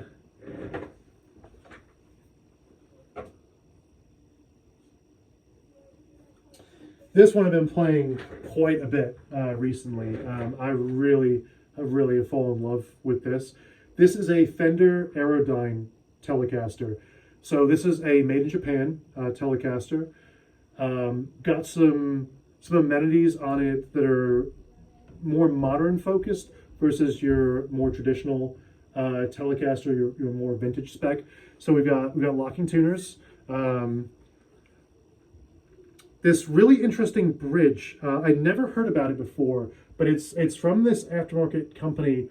I think it starts with a B, but it's incredibly comfortable. For those that have played vintage tellies, myself included, sometimes the adjustment screws can come up depending on the height of your bridge, and they can cut into the meat of your hand right here on your palm.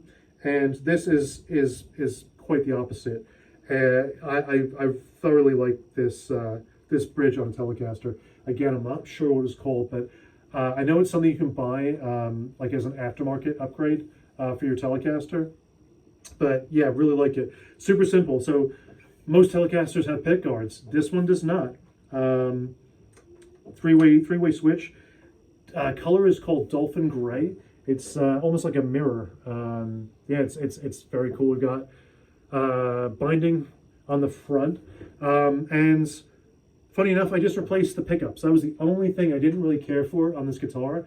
For such a kind of modern take on a Telecaster, I felt like the pickups were very vintage sounding. Yeah, I don't know. They weren't. They didn't really do anything particularly well, and I always wanted to try the Seymour Duncan hot rails. So it's a humbucker. It's a single coil sized humbucker. So for guitars that are not routed for humbuckers, your options are kind of limited. But yeah, Seymour Duncan makes a set of humbuckers that fit inside a single coil route. So yeah, they are pretty hot. You can play all kinds of stuff, on them, and yeah, from metal to hard rock to everything in between. So yeah, I think this guitar is awesome. It's got roasted maple neck, maple fingerboard. And I'm not sure if you can tell. I'll try and get the light to show, but they've got these large dot inlays where it's almost like black mother of pearl. See if I can show, but it's almost got like a little bit of amber inside the black. It looks really cool. Yeah, I really like it. It's kind of lightweight. Got some carves on it, so if you're playing for long periods of time, unlike a traditional Telecaster, which is a slab, so it's just right angles, it's got almost like a Stratocaster swoop right here, and it is awesome. This is the guitar that I've been playing the most recently, and it definitely I think helps because of the pickups. Just playing. I predominantly like harder music, like metal and stuff like that. So it helps that I'm getting the best of both worlds with my love for Telecasters and being able to have a hotter pickup in it. So. Okay, another Telecaster. This one was a bit of an unusual buy for me because I'm not really into acoustic guitars at all. Like I've never really owned. I shouldn't say that. There are some acoustics in the house, but I don't play them. I bought a cheap acoustic for my daughter for when she gets a little bit older. But yeah, I don't know. I just always. It's probably because of the music that I like. I always just gravitated towards electric guitars. So this this one I got a couple years ago. It's the Tele Acoustasonic. So it's a acoustic guitar. Yeah, it has a sound hole. The body is hollow, so you can play it unplugged. It's probably not quite as loud as a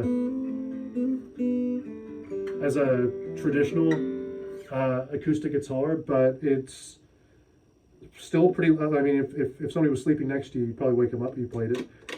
But also has a electric pickup in it, so it has an input, and it's kind of, I guess, maybe got some modeling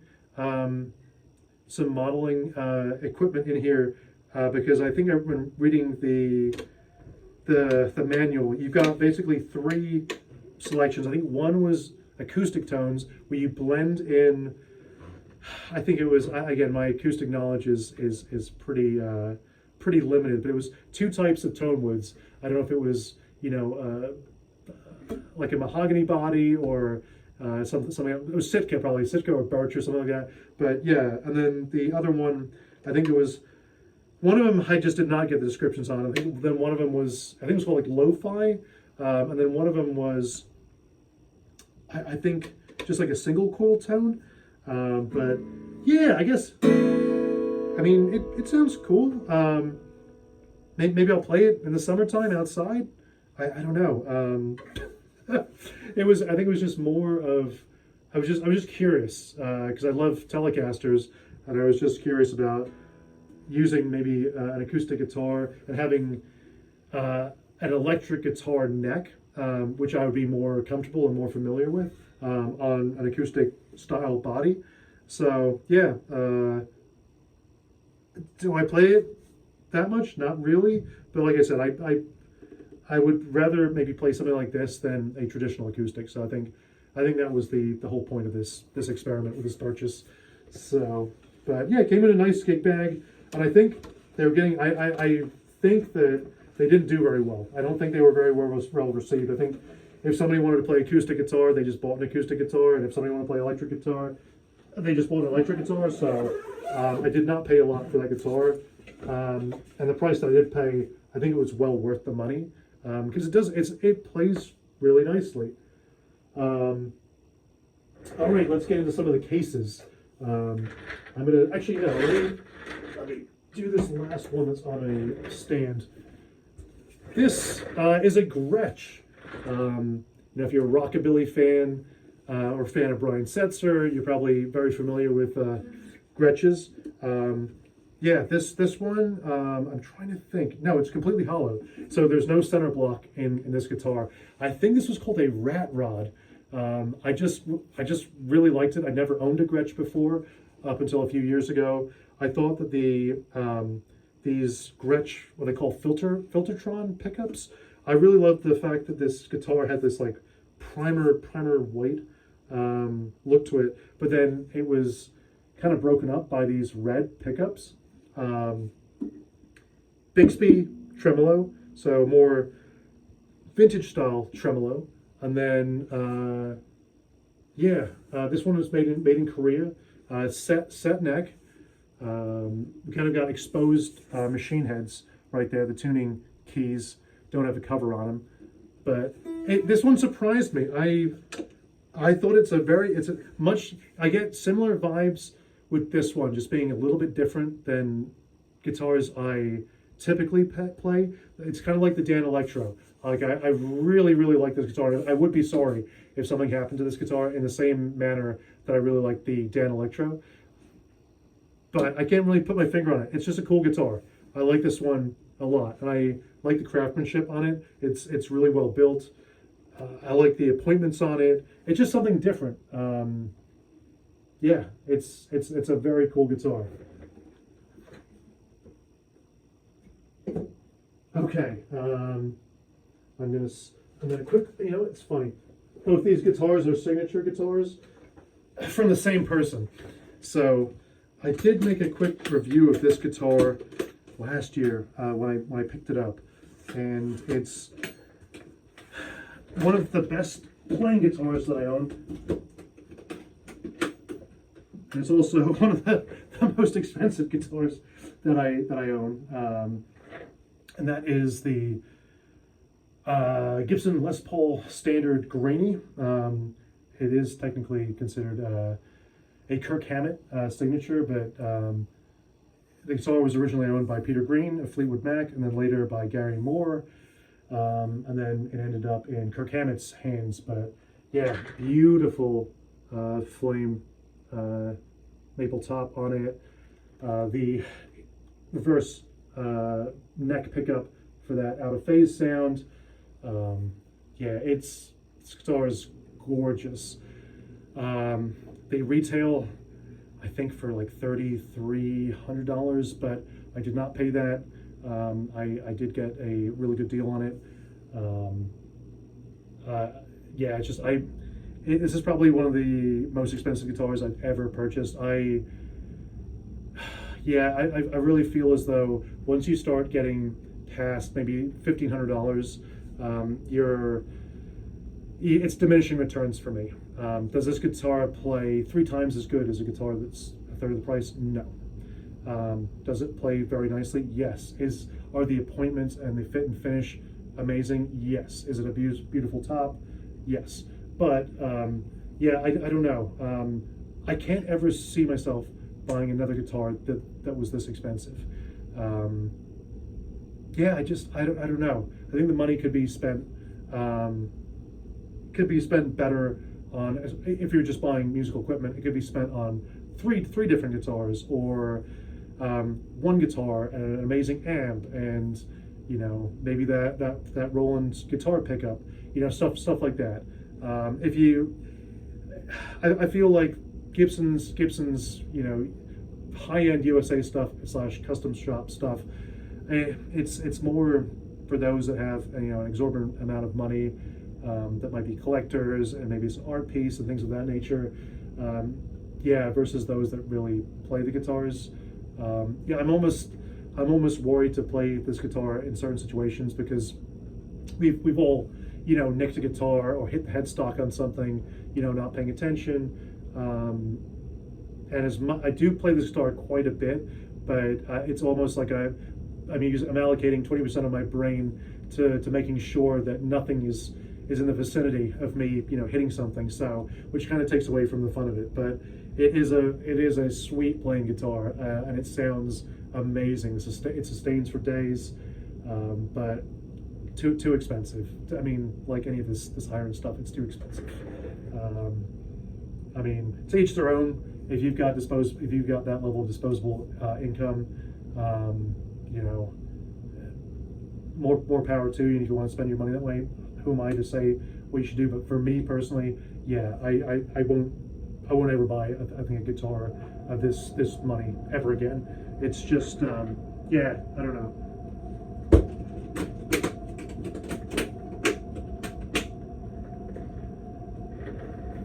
Okay, and speaking of Mr. Kirk Hammett, I'm sure as you can tell by now, I'm a big Metallica fan. I picked this up recently. So this is his new V. I was in the market. I know I mentioned earlier that one of the biggest regrets I had in terms of guitars that I regret selling was that Jackson RR24. This was kind of the closest thing that I could think to getting it at a somewhat reasonable price. Yeah, really nice. Almost looks like Dorothy's slippers. Yeah, I got really nice sparkle in it. Yeah, EMG bone breaker set, 1 volume, 1 tone, 3-way toggle, string through body construction, neck through, ESP locking tuners, 24 frets. And I think the thing that really resonated with me was the upper fret access on this. One of my favorite Metallica songs to play, and favorite riffs to play, is Leper Messiah, off of Ride the Lightning. And yeah, one of the riffs, it's kind of like the solo. The first solo is kind of up here, and yeah, even on that Randy Rhoads 24. Looking at the pictures, you did not get the upper fret access that this guitar has, and yeah, and the neck is wonderful. It plays really well. Funny enough, I actually ordered the black one of these last Christmas, and yeah, when I got it, the fit and finish were terrible. One of the wings did not have a chip, which is common on these guitars, but never painted it properly, so you saw wood on both of the wings, and then they just did the clear coat on top of it, so it kind of looked unsightly, especially with the black guitar. And on a related note, I went through two Epiphone Kirk Hammett Flying V's in December also, before I bought the black LTT, which I did return, and the action on both of those Epiphone Flying V's were terrible. I would have had horrible buyer's remorse on all three of those guitars for the money that they were charging for them. The guitars sounded good. It had that Gibson T-type pickup. The pickup sounded great in the Epiphone, but $1,500 for the Epiphone, and the action, yeah, the action was terrible. If the action was off some terrible guitar, you know, that cost like $300. That's how bad they were. I returned both of them before picking up, you know, the black ESP, which then I had to return that one. Yeah, it just wasn't a good string of luck. And then I was in Guitar Center not too long ago, and this guitar retails for $1,800, then plus tax. I mean, it wasn't long ago where this guitar would have been under $1,000, and yeah, even with the heavy discount that I got on the black one, yeah, it wasn't worth it to me to keep it. And then, funny enough, like I really wanted to get this guitar. Guitar Center was blowing them out for, was it $7.99 or $8.99? And it wasn't online. It was, you had to go in store. And luckily, there was a store by me that had it, and I played it obviously before buying it, and it was like night and day, the one I got in December. So just goes to show you, you know, on the same production line, you know, no two guitars are the same.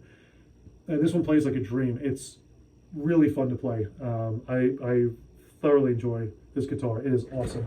So the case is massive.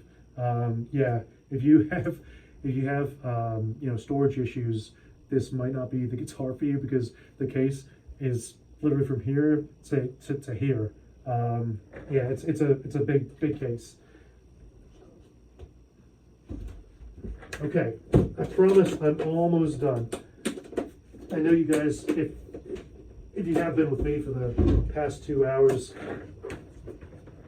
I have probably three more to go through. Let me see. I got a case over here. Let's see. I'm not quite sure what this is.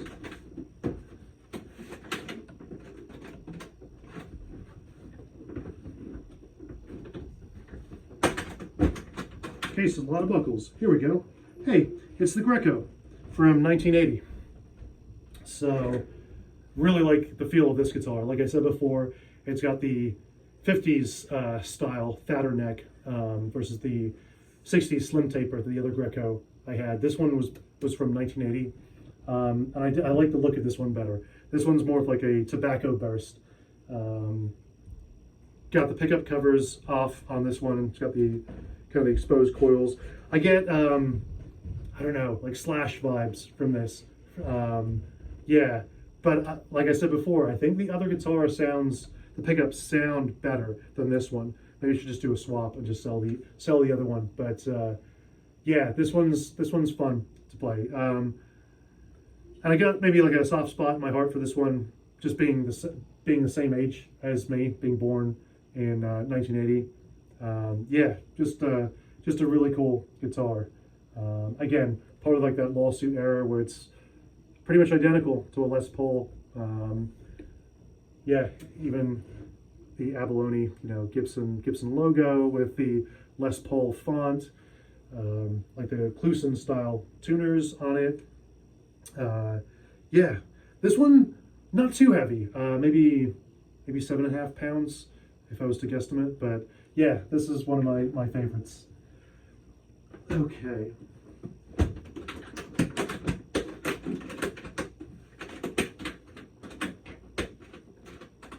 That one has so many buckles. There we go. Okay. Let's see what we got in here. I believe it is another Japanese guitar. Let's have a look. And like I said throughout the video, you know, if there's any guitar you have any questions about, or you know you're thinking about buying, yeah, let me know. Hopefully, I can answer your question to the best of my ability with all these guitars that I've owned throughout my life. All right, so this is a another Edwards, so another made in Japan Les Paul. This one actually is from 1990, so probably pretty close to the beginning of when Edwards, ESP offshoot was started. This is their take on a Les Paul Custom. So kind of got that tuxedo look, very, very thick slab of wood, double binding on both the front and back. I replaced the pickup, so this has EMGs. I don't recall, it's probably an 8160 combo in this if I had to guess. So gold hardware, beautiful piece of ebony on the fretboard, nice block inlays like you'd find on a Les Paul Custom. Yeah, I only wish that it had a little bit thicker neck. This is more of a slim taper neck, but it's just such a cool looking guitar. You know, it's just that iconic Les Paul, like I said, Les Paul Custom look. You know, and for a fraction of the price, you know, a Les Paul Custom from a Les Paul Custom period, you know, a brand new Les Paul Custom is probably in excess of $5,000. You know, this, I think, again, to import it in from Japan, maybe $600, $700. There's quite a few awesome shops that are on Reverb that just specialize. They're probably just local, you know, guitar shops, you know, maybe in the Tokyo area that's just specialize in used guitars. And yeah, this was one of them. The neat thing too, when you order from a lot of these Japanese companies, when they ship stuff over, they kind of send you these little mementos. I got some really cool strings from a Japanese guitar company. I also got a little note that said, "Thank you so much." You know, just a personalized touch that, yeah, I really appreciate it. It makes me feel special. You know, when I spend my hard-earned money on stuff. Yeah, the attention to detail is kind of cool when you order stuff from that. And again, I can recommend, you know, some companies if you're looking to go that route and actually import a guitar. I personally have never had any issues importing it. I've never ran into issues with, you know, things getting stuck in customs or having to pay like any sort of tax or duties or import fees once the guitars reach these shores. So I'm not sure if that's the case for everyone or I've just gotten lucky, but yeah, really cool looking guitar. Love those inlays. And then, you know what, I think I'm gonna wrap this up. I'm just looking at the time and I've been blabbing on for the length of a long movie at this point. So I'm just gonna buckle this up. We've got, I think I'll just do one more. And the last one is kind of an interesting one. Look at them all. Yeah. Here is the last one. This one is something that I wanted ever since I was a teenager. I've always been super big into music, and even before I got a degree from Full Sail to do recording engineering. And even before that, I took some MIDI classes and music classes at a local community college by me. I just always been into, yeah, just music and music production and stuff. And I remember seeing a picture of this guitar. There was a few, I think, artists that used it. And I always wanted one, and I regret at the time not buying them when they weren't so expensive. And even I got like I said, I would say a fairly good deal on this, but they are getting pricey. See, I'll turn the case. So this is a Roland G707, and it is a very strange looking guitar. It's got this support bar up here. Probably looks strange. The color it's definitely changed over the years. I think it originally used to be a silver, but now it's kind of a gold. Um, 2 humbuckers, a bunch of controls, and then a pickup that may look kind of familiar. So this guitar, I believe, was from 1980. This model is from 1984. And again, made in Japan by Roland, which you may know more for their synthesizers or their Roland V-Drum kit, other instruments, not particularly for guitars, but this was a MIDI guitar that was produced in the 80s. There were a few Roland MIDI guitars before this, but I always liked the look of this one and felt like it was the most like iconic. I'm sure tons and tons of bands in the 80s used it to kind of experiment with music, not unlike, you know, how I do with that MIDI pickup on the Sire guitar. This had a different MIDI input jack that has 20 pins versus the 9 pins that they have today. And you can buy adapter kits to kind of hook this up to more modern equipment, but they are expensive. And yeah, it's just this to me is more about, you know, like nostalgia and more of like a childhood memento than it is for me as a player. Maybe one day I'll get the adapter for it, or just buy the original synth that came with this, that this controlled. But yeah, it's just a cool piece that I have that yeah, that I just love, and it's just nice. I haven't taken this out of the case in probably years, but yeah, I'm gonna wrap up. I've taken up too much of everyone's time. I hope that you enjoyed it, and like I said, the purpose of this video was maybe to get you guys thinking about, you know, maybe a new guitar that you want. Maybe there was a direction that you were going in. Maybe you've seen a few things that I pointed out that have taken you in a different direction. Maybe there's something you saw in the video that you'd like to get and you got questions about it. Just let me know. Yeah, I'll try my best to answer as many questions as possible. But yeah, it's just something that I've wanted to do for quite some time. I've seen quite a few YouTube channels do these kind of you know, let me go through all my gear kind of stuff, but you know, I'm just somebody that's kind of collected gear and kind of accumulated it over the years. You know, I certainly don't have the wealth to buy, you know, the kind of guitars that a lot of these larger YouTube channels have, but it's just over the course of time I've kind of amounted the same amount of gear as some of these YouTubers have.